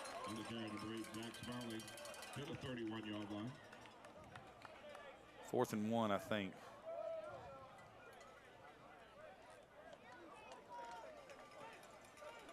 And that was Smiley on the run, and he's definitely hurting. He's down now. So that explains why we hadn't seen him. He definitely had something going on that wasn't right, and now coming back in here, being taken down like that, just re-aggravated whatever it was that he had going on. Hopefully that's all it is, because that's a dynamite football player, and you want to see all of these football players healthy, of course, but especially ones that are so exciting to watch and so much fun to see. Well, in the state, you know how it is on you look at the weather, and when you look at that weather as a high school coach, you look at the weather and you're sitting there saying to yourself, okay, what's the humidity going to be like? What's the temperature going to be like, especially early in the season like we are right now? Yep. And for the last 2 weeks, it's been beautiful. But I heard them say that the humidity was cranking back up and it was going to start today. So that looks like a hydration issue. He was cramping in both calves. Yep. Well, and you consider that they're in Lagrange. It's going to be hot. And Ferrum is from Virginia, which it's been hot everywhere, but Virginia hot is not like Georgia hot. No, it is not. 4th and 1, and they're going to punt this one away. Another rugby style, and this one is high, and so straight right. From the best punt I've ever seen in my life. Yep. To about 30 yards combined on the last 2. So Ferrum had 338 yards in the first half. Coach. Their first drive of the second half. -2 and an interception. -3. Excuse me. And then they had 24. Then they had -3 again. And then they had 9. So it definitely hasn't parlayed out. So, dude, that's a horrible punt. 42-yard line is where they're going to start with it. Handoff is going to go for about 4 on the gain. And I said it at the start of the half. I'm going to say it was 3 yards on the gain. No, it's very good game, about 3.5. He wanted to move it back, but the side judge was like, no. And timeout called by Ferrum. Looked like they didn't have everybody set the way that they wanted. But I talked about it at the start of the half, and I said I think it's going to come down to who gets the big defensive stop. Well, both teams have. They have the whole second half, and right now it's looking like the team that's going to win this one is going to be the one that breaks free from those defensive stops and has the big offensive drive. And both of these teams have proven that they're capable of doing that. Lagrange with their quick strike capability and their tempo, and then Ferrum with their ability to methodically move it down the field. But with Lagrange playing defense the way they have, Ferrum has to make some things different, do some things differently offensively if they're going to try to get back into this one. Although the way that their defense is playing, they still have the lead. My statement, my thought process on this, if I'm Lagrange, right here I'm trailing And I'm sitting here looking at 2nd and 6, which is all right. Mm-hmm. But at my next first down, so you're going to be at 3rd down and about 3 right here. Maybe 3rd and 2. Carry 3rd and 2. made by Christian Wayman out of America's High School. But if I get a first down right here on this play, the next play is a trick play because I've now given myself 2 more downs to get the first down. Uh-huh. But you've kind of got to break the monotony of what they're seeing. Big shift here. This is run. They ran to the weak side the last time they did this. Mm-hmm. Speed out. First down. Now, why is he not down back there where he's tackled? At the 34. Wish I could tell you. Just the defensive guy in me. I hate forward progress, but it is going to be forward progress, and it is going to be a good first down here for Lagrange out to the 30-yard line. That was something new. We hadn't seen that today. Oh, a pop pass now out to the tight end. Oh, no. Please get up. Oof. Wow, that was awful looking. Gain of 3 right there to bring up 2nd down and 7. Number 15 on the play there for Ferrum is off the field. That was Julian Morgan. He's been around the football all day today. Somebody's got to get on the ball. Lagrange. Oh, never mind.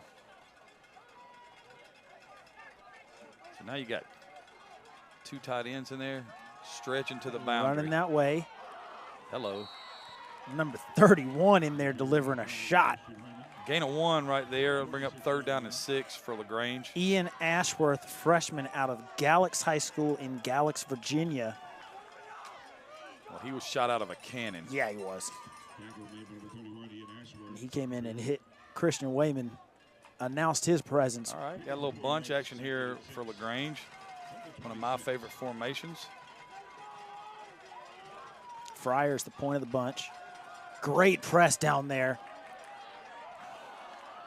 And once again, excellent coverage on the outside there for Ferrum from number 29, Avion Smith. Trying to get that one out to number 15, Dana Lucas. Well, if you were going to go for it on 4th and 10 last time, you're definitely going for it on 4th and 6. Mm-hmm. And it's about the same distance. It's absolutely 26. I think it was the 24 last time. Or it might have been the 26 that time as well. It was. I think it was the 26, yeah. Because this would be a 43-yard field goal from here.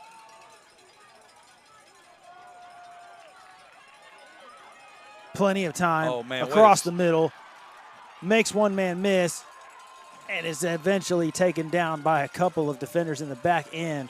But that is Devontae Scott, a sophomore wide receiver who Lindsey wonderful protection up front, but then Lindsey's patience to let it all develop and find the open man. And once again, excellent protection.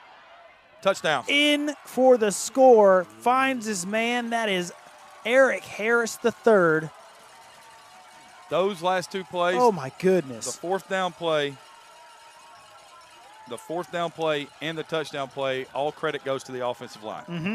You have that long to throw the football. I mean, that's amazing.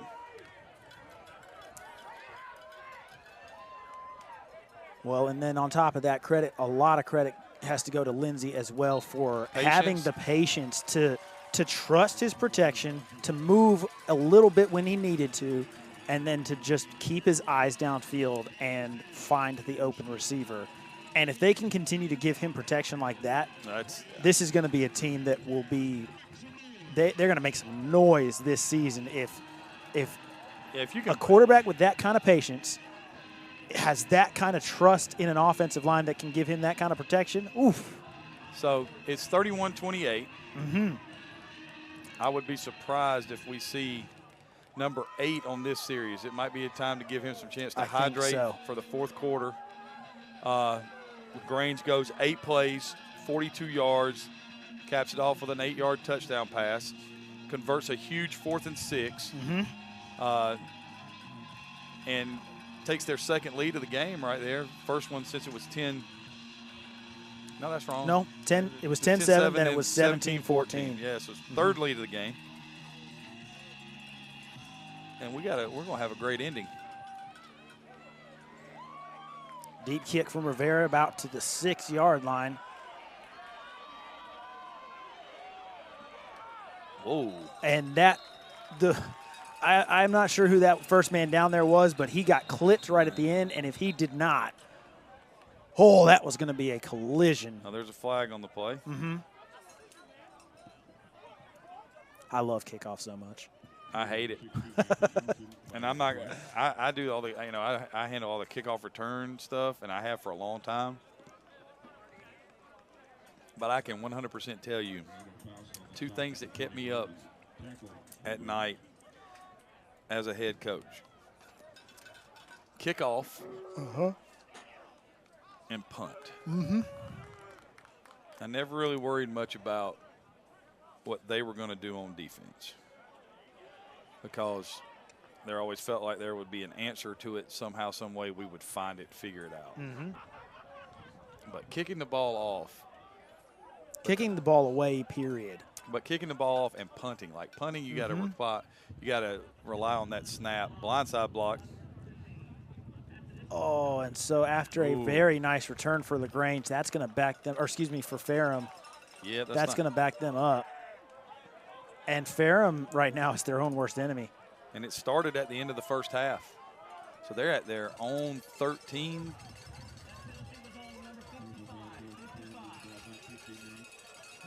And Ferrum here in a trip set with a nub tight end. Now they're going to motion over to that nub side. And once again, that should be an illegal motion. That should be a pick. Intercepted and in for the score, a pick 6 for number 21, Renardo Faust. Just an excellent break on the play. A bad decision by the quarterback there. We got a penalty.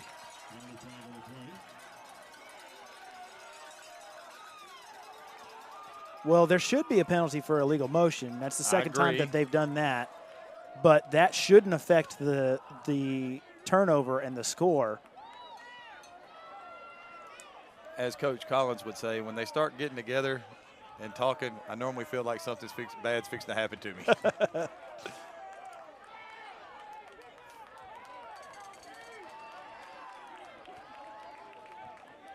But you can talk, the adjustments that Coach Chambers and his staff made at halftime on defense.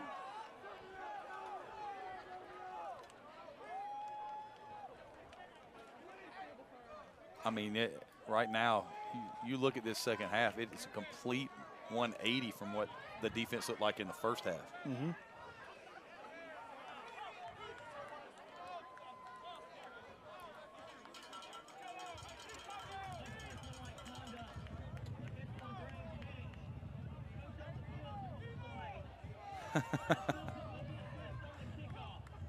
So we have an unsportsmanlike for a coach on the field, which is a penalty that could have been called in that high school game we showed you a clip of before. Could have been. But it's not going to affect the turnover. It's not going to affect the score. It is still a pick 6 for Renardo Faust, the freshman linebacker out of Clark Central High School. The field goal after is good, and it is going to be 38-28. And Lagrange extends their lead here in the second half.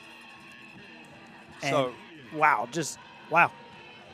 So what if you're the OC at Ferrum, you're thinking everything that we wanted to do in the first half was awesome. We did it. The only blemish was the interception. In the second half, everything we've tried has blown up in our face. Yep. And now we have about 16 minutes left to figure this thing out, being down by 10 points.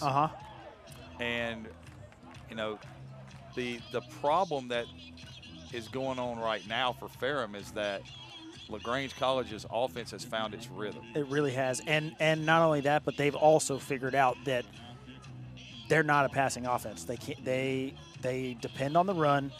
And if you shut that down, you force them into doing something that they don't want to do and have shown that they can't really do it particularly well. Now, if this kickoff goes bad, I wouldn't want to be the coach who got that penalty. No. So kickoff is going to be from the 20, the 15-yard penalty assessed from the previous play on kickoff. Hello. And, oh, my goodness. That is Nehemiah Caesar. Et tu, Brute? So, little Shakespeare there for you. yes, sir. Ball will be 1st and 10 right here for Ferrum at their own 47-yard line.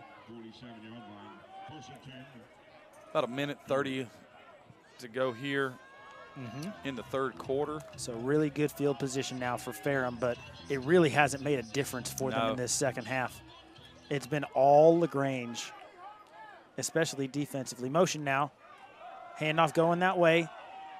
Stretching it, stretching it, stretching it. They're going to get a little bit out of it, but not much as that Lagrange defense just continues to stretch and get sideways, forcing him to cut up probably earlier than he wanted to, but he just had to get what he could. A gain of about 3 on the play out to the 50.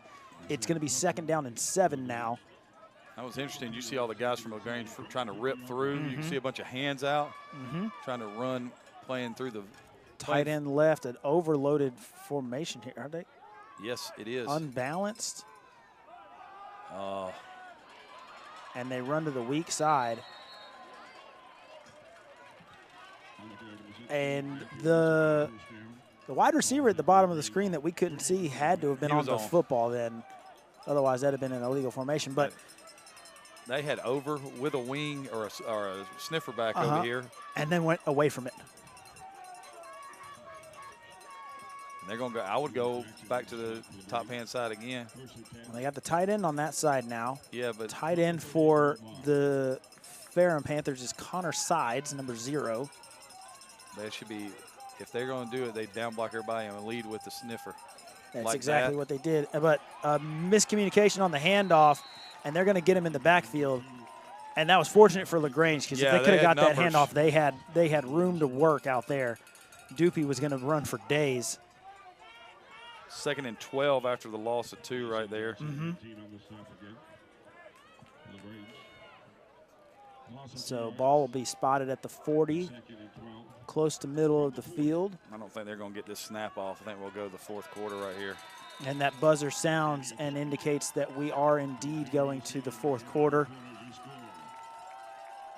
And so after 3, Lagrange has come roaring back after being down 28-17 with a minute and change left at the end of the 2nd quarter. They quick strike after a couple of fortunate penalties that favored them. They quick strike, got themselves within shouting distance, 24-28 at the end of the half, and now they have not looked back. It's been all Lagrange, especially defensively, in this second half, and then the offense has just they've supported them when they needed to, got the score, and then a pick 6 made it 10 points. Now, there's always these things that stick in my brain, and it's because doing this for a long time, you're down and you let the quarter run out, that means you have something in mind. And it's much better to let it run out, not try to rush it to get a playoff, get it over there and talk about it. So you're down 10, there's 15 minutes left. You know, if I'm Lagrange, I'm really smart about what I'm doing right here. I'm playing my responsibilities. I'm reminding them in the huddle, you know, check for cutback reverse right here because this is a situation where, you know, they're trying to score quick. Yep. Well, and you also have to consider it this deep in the game. They've got things that they've been looking at that they saw that they had early that they didn't quite hit on. And this is the moment where you might go back to one of those things. RPO. Good coverage underneath there by Nehemiah Caesar. Oh, and the flag is going to come out. Yeah, I kind of was waiting on it.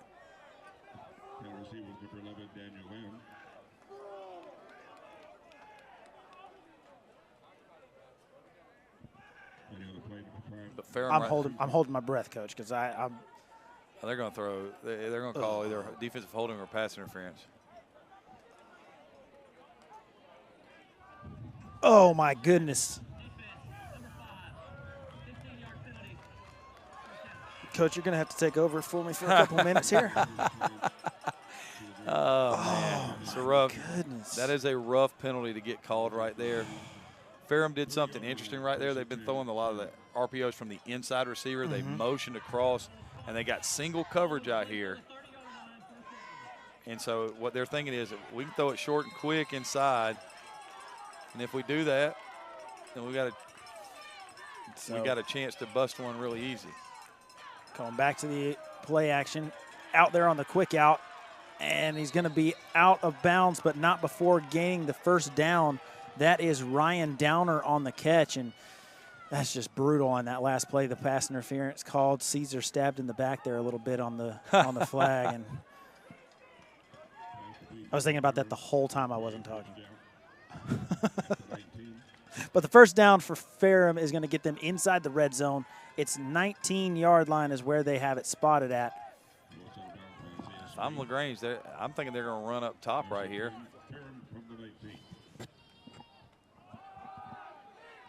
Well, that's a great play inside right there. Get you a number on that one. That's Number number four. Hassan Tutson once again.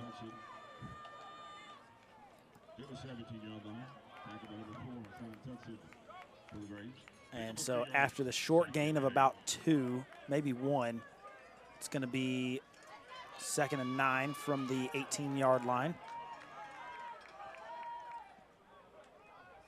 Some more set checking here for Ferrum. And Zach Smiley still not out there. Nope. Handoff, cuts it back to the left. Really and nice play. Wow, shot out of the cannon. Aaron Belt comes in to take him down. The junior linebacker out of Citronelle High School in Alabama. 3rd down and 5 right here. Now, question for you, Alex. If you don't get this, do you kick a field goal? It's a 2-score game. Yeah, they kicked the field goal earlier. This will be a shorter one than they had before. I think so. You know you're going to need points anyway. Back. Going to be close. I think we're going to get a measurement here. I think it's going to be a first down. If they had that to do all over again, and if you had that to do all over again, you throw it at the back. The back running down the sideline for a touchdown.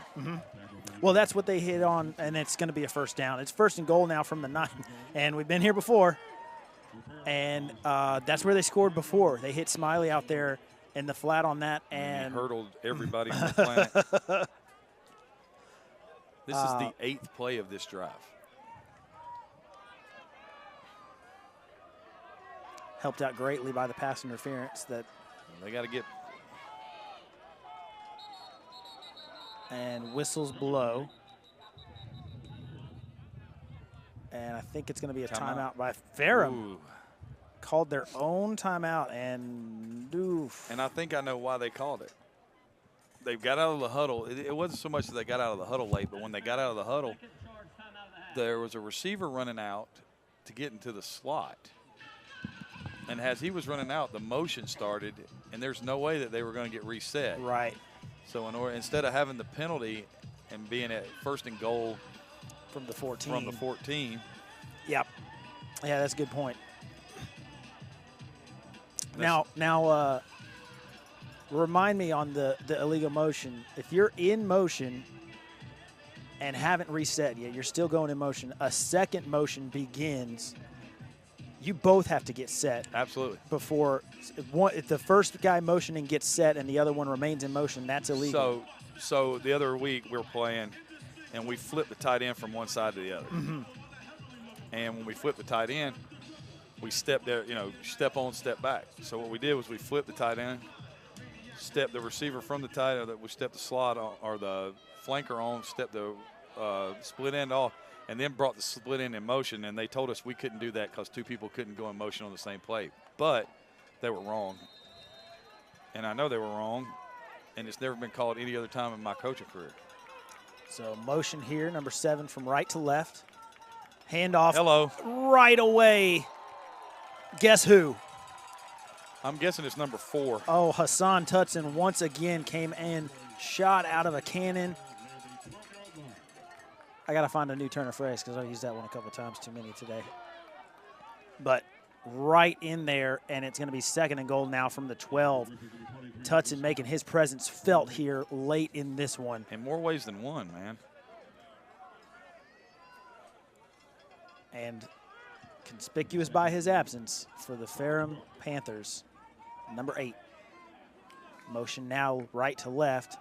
They're going to drop back, look up the middle. Oh, they got it to him. What a and great in call. for the score. That is number 11. Finally, they're able to connect with Daniel Lamb. They've been trying to get it to him all game long, but couldn't quite connect. And so finally, they get it to him, motion him out there, bring him back across, had the tight end Clear holding out. the safety, Yeah. and then just run him right underneath. Really nice little play design there. And just like that, Ferrum is right back in this thing.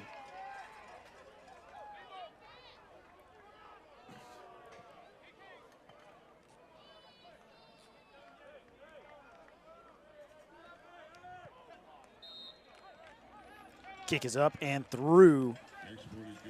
9 And- plays, 53 yards, 12-yard touchdown pass to cap the drive for Ferrum right there as they call back to 38-35 right here with 11:58 to go in the 4th quarter.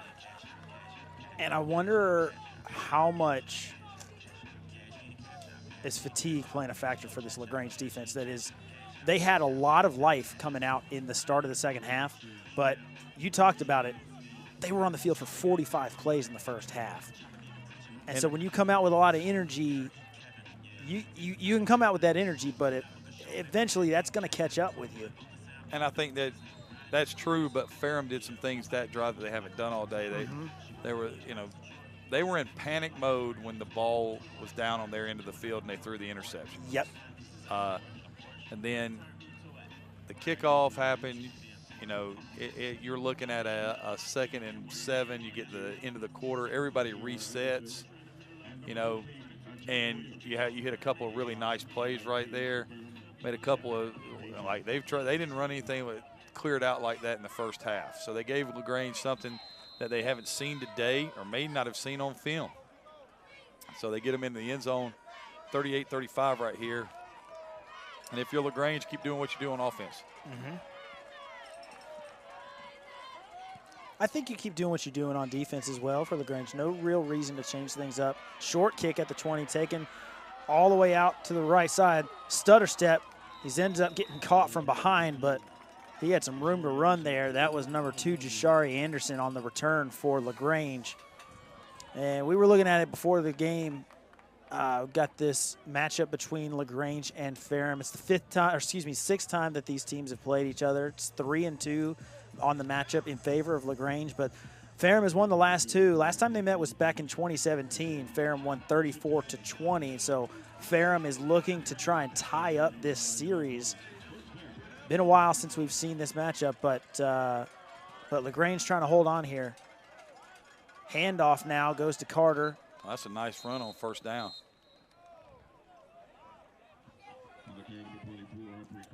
And he's going to get a gain of about 4, maybe 5. They're going back at what? They're going to call it a gain of about 3. So it'll be 2nd down and 7 from the 37. Wow. Or excuse me, yeah, 37. Snap goes to Lindsey. Handoff, nope, play action. Right down the middle of the up field. the middle.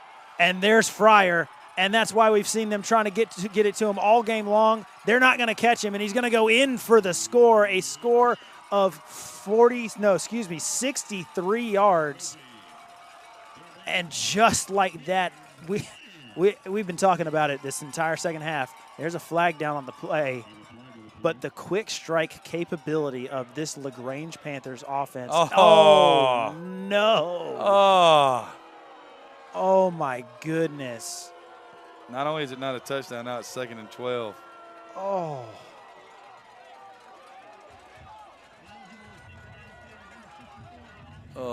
RPO. Eligible receiver downfield towards Lagrange. That nullifies the touchdown. So a heartbreaker for the Lagrange offense after a huge play. But, That was a great call. you know, I can't say I'm super upset about seeing that penalty there because RPOs are, you know. But we'll have a 2nd down and 12 now as it backs him up a little bit. Trips to the right. Yeah, they had to take tight end off the field because Is out of gas. Handoff up the middle. Carter. Another nice little run here. Tackled down by number 9. That is Michael Lopez, the senior linebacker. we have a penalty, and this may be a huge penalty on Ferrum.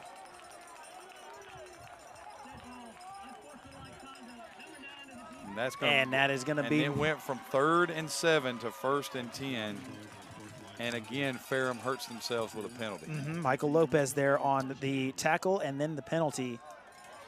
And you're going to have to analyze that one, Coach, because I didn't see it. I was looking down at the roster to get a name. I looked up, and it was obviously pretty blatant because whatever happened, he threw the flag right away. So it's 1st and 10. Interesting formation here again, double, kind of like a stack. Oh. I'm not so sure that was going to work out good for the receiver. I don't think so. But that's an interesting trips formation there. They got a bit of a 2-man stack at the top, then the slot receiver down split wider inside. Yeah, I always like to put the guy out wide on the ball and then stack the slots on top of each other, and then run the first guy on a go route and stop the other guy at 5 yards and throw it to him. I hate offense so much. Trips to the right. Lindsey drops back. Nice throw. And the catch is going to be made out there by Johnny Williams once again. He's got to be up near 10, maybe 12 catches at this point. It's going to be 3rd down and about 4. Fryer back into the game.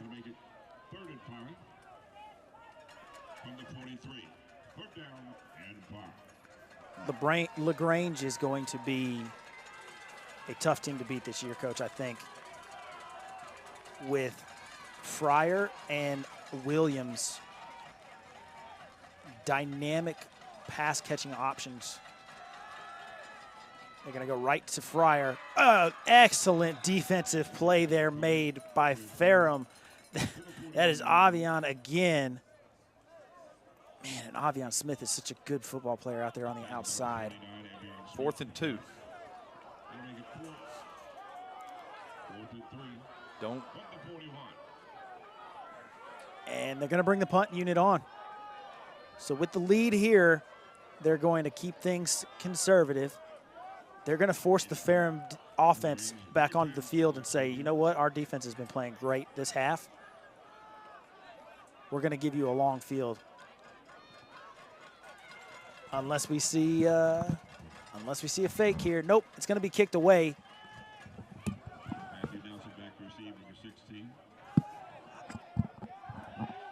Oh. And I think this one's going to be ending up coming back as a touchback because you can't be in the end zone when you touch it. Oh, no, they're going to spot this ball first touching at the 2. As long as the ball doesn't get in, I guess because of the first touching happening. Wow, that's a fortunate bounce there for Lagrange on that one. They were able to get the bounce straight up instead of bouncing into the end zone. They were able to first touch it at the 2 and then stop it from getting into the end zone. Very, very close, but now Ferrum is going to have to go, like I said, a long, long way now. 98 yards they're going to have to go to score. I'm just telling you, if I'm Ferrum, I'm not happy about that. Of course. Ball's at the -2 right here for Ferrum. Like you just said, got to go 98 yards. Of course, it's a 3-point game now, so they may not necessarily have to go the full 98 if they can go down and kick a field goal and tie this thing up. Quarterback sneak for about 3 yards out to the 5, giving themselves some breathing room. 8:30 and counting here.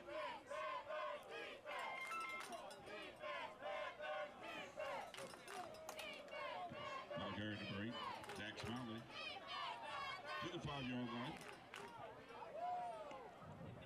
So it'll bring up 2nd down and 7. Mm-hmm. This has been a And fun game. it has. Do we have a change at quarterback? 2nd and 8. We do.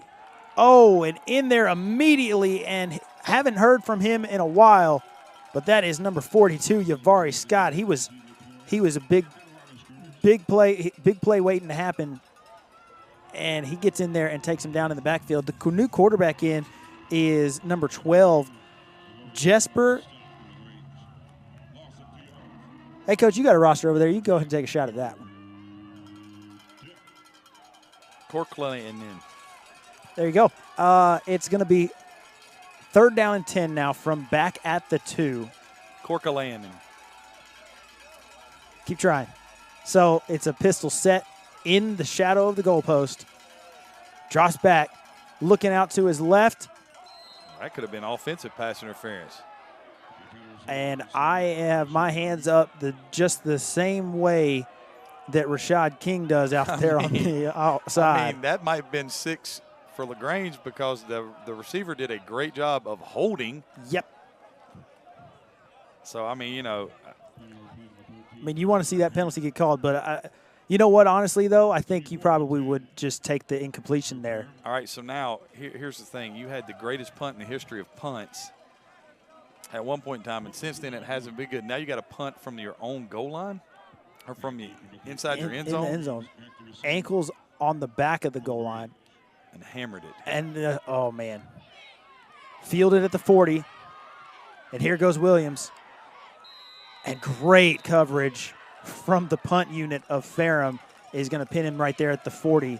And just a great job of getting that one away, getting that one out, and giving some breathing room.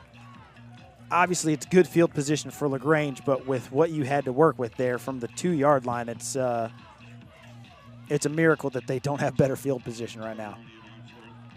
So you're going to get – so if you're Lagrange, you've got to go 40 yards. Mm-hmm. To extend the lead back to 10, yep, potentially. Handoff. Cut it outside. Oh, man, such great patience there from the runner of Lagrange. That's number 26 now, Jadon Cooper. Just gain of 4. Looked like Le'Veon Bell right there. Just patience for days.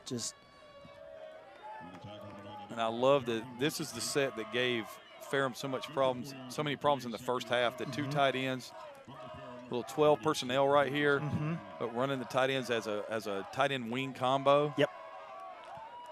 Tight ends on the field. That's number 85, DeQuez Fryer, and number 87, Caden Corbett.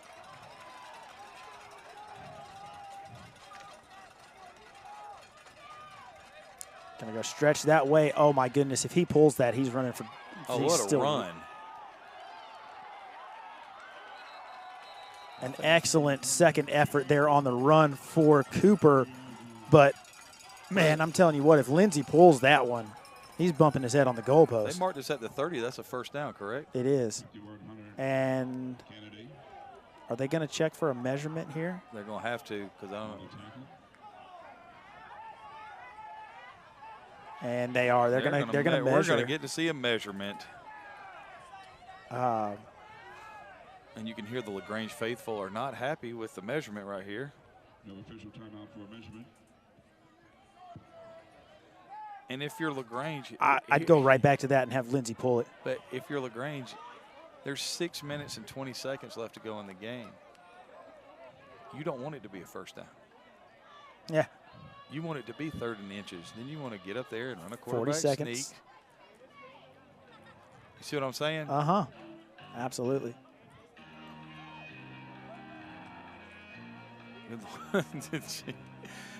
There's a chain malfunction right there, ladies and gentlemen.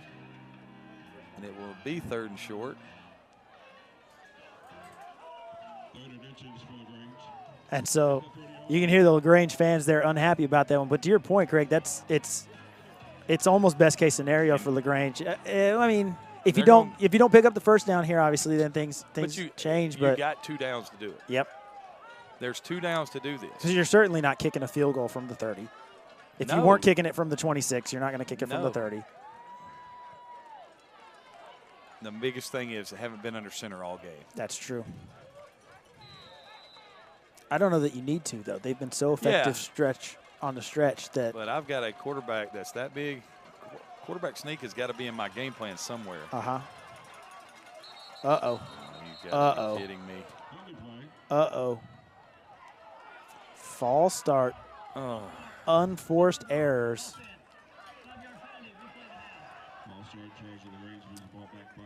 The only good thing about this is the play clock should restart and the clock should restart.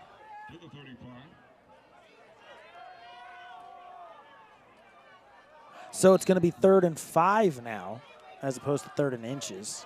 Yeah.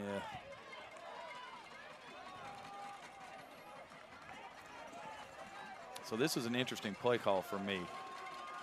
Trips formation. Fryer is the inside man. And they didn't now get they're going to set. motion.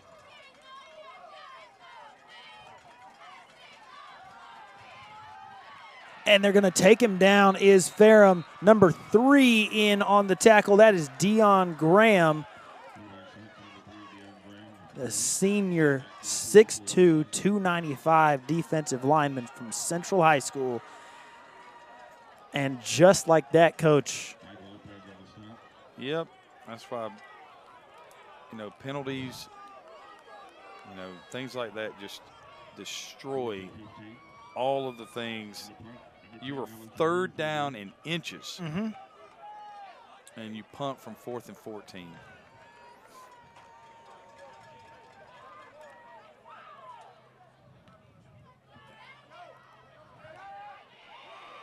Oh, no. Oh, Ball's my out. goodness. Lagrange has got it. Oh, my goodness. What a shot. Good night. Oh, that hurt my chest. I mean, what an absolute huge special teams play. I think Coach Chambers still mad about the spot last time. Jaden Gordon, I believe, is the freshman who came up with that one at the end of it. But, oh, man. Woo. Does your sternum hurt, Coach? No, because mine hurts. I would never, ever, ever be put in that situation. Oh, my gosh. So Lagrange with new life here now. right at the 30. It basically just got the first down on that run. Handoff up the middle. Nothing doing. Some people would say in that scenario that ball don't lie. And so number 5, that's Christian Wayman is going to come off the field. He's got some issues with that arm. I believe he came off earlier with an issue on the arm. Is that right? I think so. And so they're going to take a official timeout here to help him. He couldn't even make it off the field. He's in a lot of pain. But yeah, you said ball don't lie. I come back to it all the time. Makes me think of Clowney. Oh yeah. That classic call from who was it? Toribio. Michigan deserves to have, or South Carolina deserves to have it, and they do. A great call, because that was one of the most horrible calls on that measurement I've ever seen. And Kalani said, "Don't worry, guys, I got this." So Lagrange went into half down 4. Had 2 excellent drives there in the 3rd quarter, or 1 excellent drive and then the interception. Great defense, but their defense changed the game. Yep. All right. So now you're out here, and you got a chance to put this on ice with your offense right here, and salt away the first victory of the season. Exchange with Fryer. Hand off to Carter. Got him. And Carter is in for the score one more time. Coach, do you remember earlier in the game when I said they flipped the tight end to Trey and they ran it backside, and there was something in that play they needed to come back to it? That's what they just did. That play was, they just creased them right there, and that is a huge play. Although I think they would probably say they wish they didn't score so fast. Oh, the extra point And is the blocked. kick is no good. So it's now a 9-point game instead of a 10-pointer. 44 is the score. That was Lagrange leads 44-35. 2 plays, 30 yards. 29-yard touchdown run caps the drive and makes it a 2-possession game with 4:21 to go here. And Ferrum has only one timeout. That is correct. And, you know, you say it's a 2-play drive, but It wasn't. I It mean- was. I mean, if you want to look at it, it was a 6-play drive. really, yep. So 2-play drive by technicality only, but with the added seconds run off by the punt with the fumble. But Ferrum right now, you got to be thinking, what do we have to do? Nothing's going their way. No, and they had that. You know, you get the drive, and then you get the punt that bounces straight up, and they down it at the 2. The guy that was running all over the field in the first half is cramped. We haven't seen him here in the fourth quarter. Hopefully only cramped. And, you know, it's been one of those things, but give credit to Lagrange College's defensive staff. The changes that they made at halftime when they went in and decided that, hey, you're going to have to play left-handed to beat us. We're not going to let you just turn around and hand the football off and run straight downhill at us. That was a really nice adjustment, and it's paid huge dividends here in the second half. Line drive kick by Rivera, fielded at about the 15. Room to run for Ferrum. Nice play on the edge right there by number 5 for Lagrange College. Caesar over there again. Nehemiah Caesar. It's a great name. It is. So now, 1st and 10 right here for Ferrum. And it's at the 37-yard line is where they will start the drive from.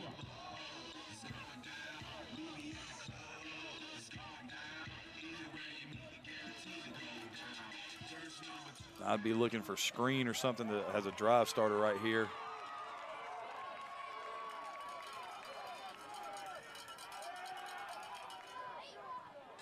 Catch made.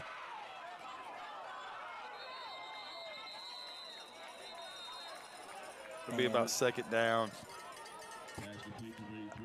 and 8, or 2nd and 2. And I'm not sure what happened with Hawkins, but I believe Hawkins was the one in on the quarterback sneak from the 2. And then we haven't seen him since. So Ferrum right now is working without their starting quarterback and without their starting running back. And the backup quarterback right now is doing some work. Yes, he is. A strike right there to Ryan Downer. And that's going to be a 1st down at the 49. Clock runs, though. Once they get it set, there's no more of that. You know, under 2 minutes, they'll stop the clock. Now that joker runs quickly. And so Jesper, I'm not even going to attempt. Drops back, looking left, finds his man in the soft spot, makes several miss, and is going to be out across into LaGrange territory. That's Ryan Downer once again, and right now, Corkalanian and That's it. and Downer are driving this offense for Ferrum. Going deep. Steps up. Nice little run for Corkalanian. There we go. That's it. Nailed it. Out to the 30-yard line, so a nice little gain there is going to bring up about a 2nd and 6. No, 2nd and 2. 2nd and 2. Oh, wow. 2-by-2 formation. Corkalanian. Oh. And he's going to find Daniel Lamb out there. 1st and 10. Gain of about 5, down to the 25. And so now LaGrange needs to adjust again because they have told them the entire second half, you are going to beat us throwing it if you're going to beat us. And right now they're beating them throwing it. And I think we're going to get a timeout here from LaGrange. It's a good timeout. I agree. It's a great timeout. You've got all three. You're on your heels defensively, something that we haven't seen pretty much all second half. Even on that drive that they ended up scoring on, it wasn't like they were just doing everything that they wanted to do. They had to mix things up. They had to show them a bunch of different looks, and they had to really work on that drive. This one, by contrast, it's just been all Ferrum. They're on their heels entirely and haven't had an answer. So we'll see if they can come up with one here. So they timeout. They call a timeout with 2:20 left. All right. So by my way of looking at this, Ferrum has one timeout left. Lagrange has two. If you're Lagrange, you want to keep one timeout in your back pocket right here, just in case Ferrum scores, so that when they line up to kick the onside kick, you can see how they line up and you can take your timeout to understand what they're doing. And then maybe you can force them to go to their second onside kick. So that's like 3D chess, Coach. You know, quarterback draw, nice play, and I can't say that I really understand it. You gained 3 yards right there, but now you're under 2 minutes to play. But you gave up so much time to do that. And Lagrange's like, sure, you can run the quarterback draw, run it again. Across the middle, caught. Did he catch that? Yes, he did. Wow. That's 1st and goal right there. An impressive catch there made by Daniel Lamb. Clock runs, though. And Coach Corkalainen has come in here and been a revelation for Ferrum. Yeah, he can throw that thing. That might be why he's in the game. Fade, back of the end zone, couldn't quite get it to him. That one intended for number 20 for Ferrum, Crew Jones, a freshman out of Oak Grove High School in North Carolina. I tell you what. Had him open.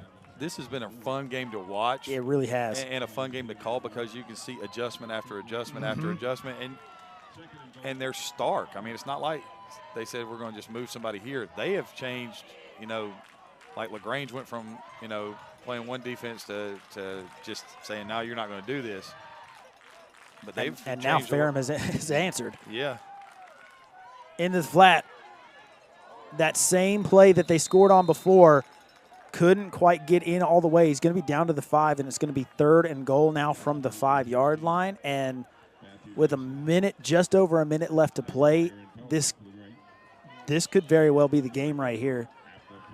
And the thing is, Lagrange didn't play man on the – oh, no. So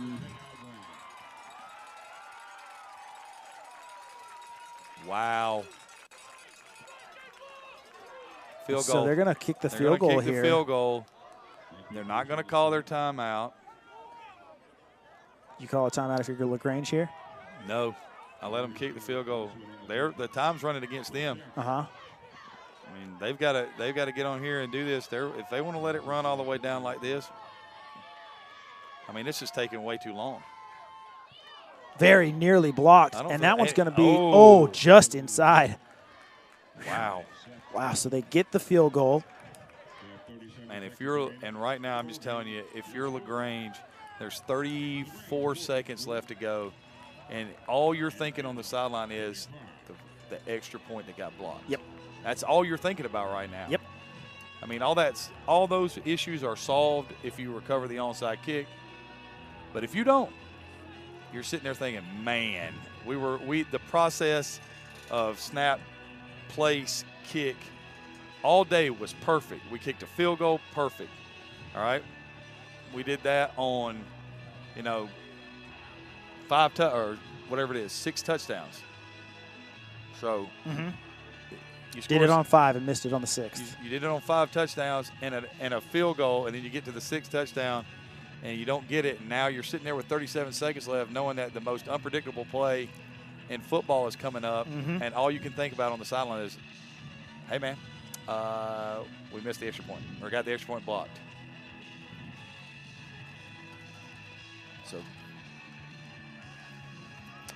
So here we go. This is going to be interesting. Timeout Lagrange.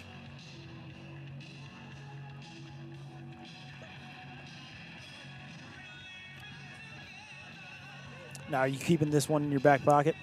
So here's what I'm doing. If I'm Ferrum, all I can go about is what I just saw. Because, you know, Lagrange played last week. The game wasn't close. There wasn't an onside kick. So now Lagrange went out and lined up in an onside kick. A hands team look. The middle of the field was wide open. Yep. So if I'm Ferrum and I have, you know, there's two ways this goes. It goes to my sideline. It goes to my sideline, or it's right there in that dead spot in the middle of the field. And they've still got that dead spot in the middle. And there's 4, 8, 9, 10. There's 11 people up. So you're not, you know, they're not going to kick it deep. Now they closed that gap. They got Fryer up there in the middle. Well, that's who I would have in the middle. But I would have, like. You got Williams back there. Oh, my word. Look at the middle now. Uh-oh.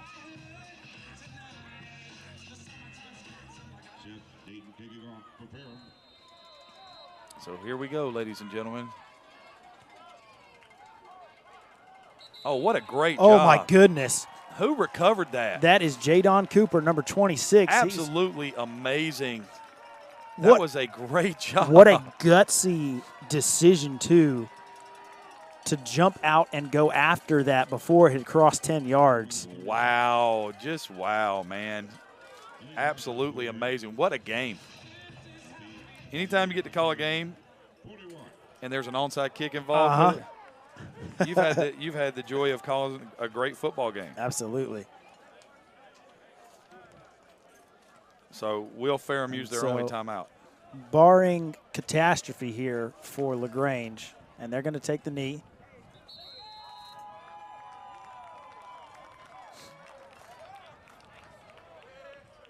And Lagrange is going to move to 1-1 on the season. It looks like they're not going to take that timeout. They're just going to go ahead and they're going to let them have this one. Lagrange, as you said, moves to 1-1 in an absolute thriller here from Callaway Stadium. That's it. I didn't hit the button on the clock, so it didn't run right. Listen to you. You had one job, buddy. I know. I got excited. Job. It's all right, man. I do that all the time. Hey, gentlemen, y'all did a great job today. Thank you so much for everybody tuning in here to Score 58 Network. We got Craig Chapman and Alex Schaefer. Gentlemen, last thoughts before we get out of here, because my man Robert's ready to go home. Any thoughts? Awesome. We're going to be having next week. Y'all both available? Absolutely. Let's rock and roll, man. We got Methodist coming into town at Callaway Stadium. I'm Bo McMichael with Craig Chapman and Alex Schaefer. Good night and farewell until we see you next week.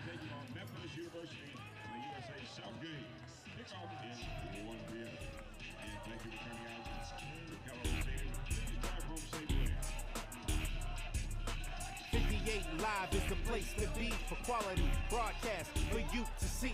They deliver prime coverage.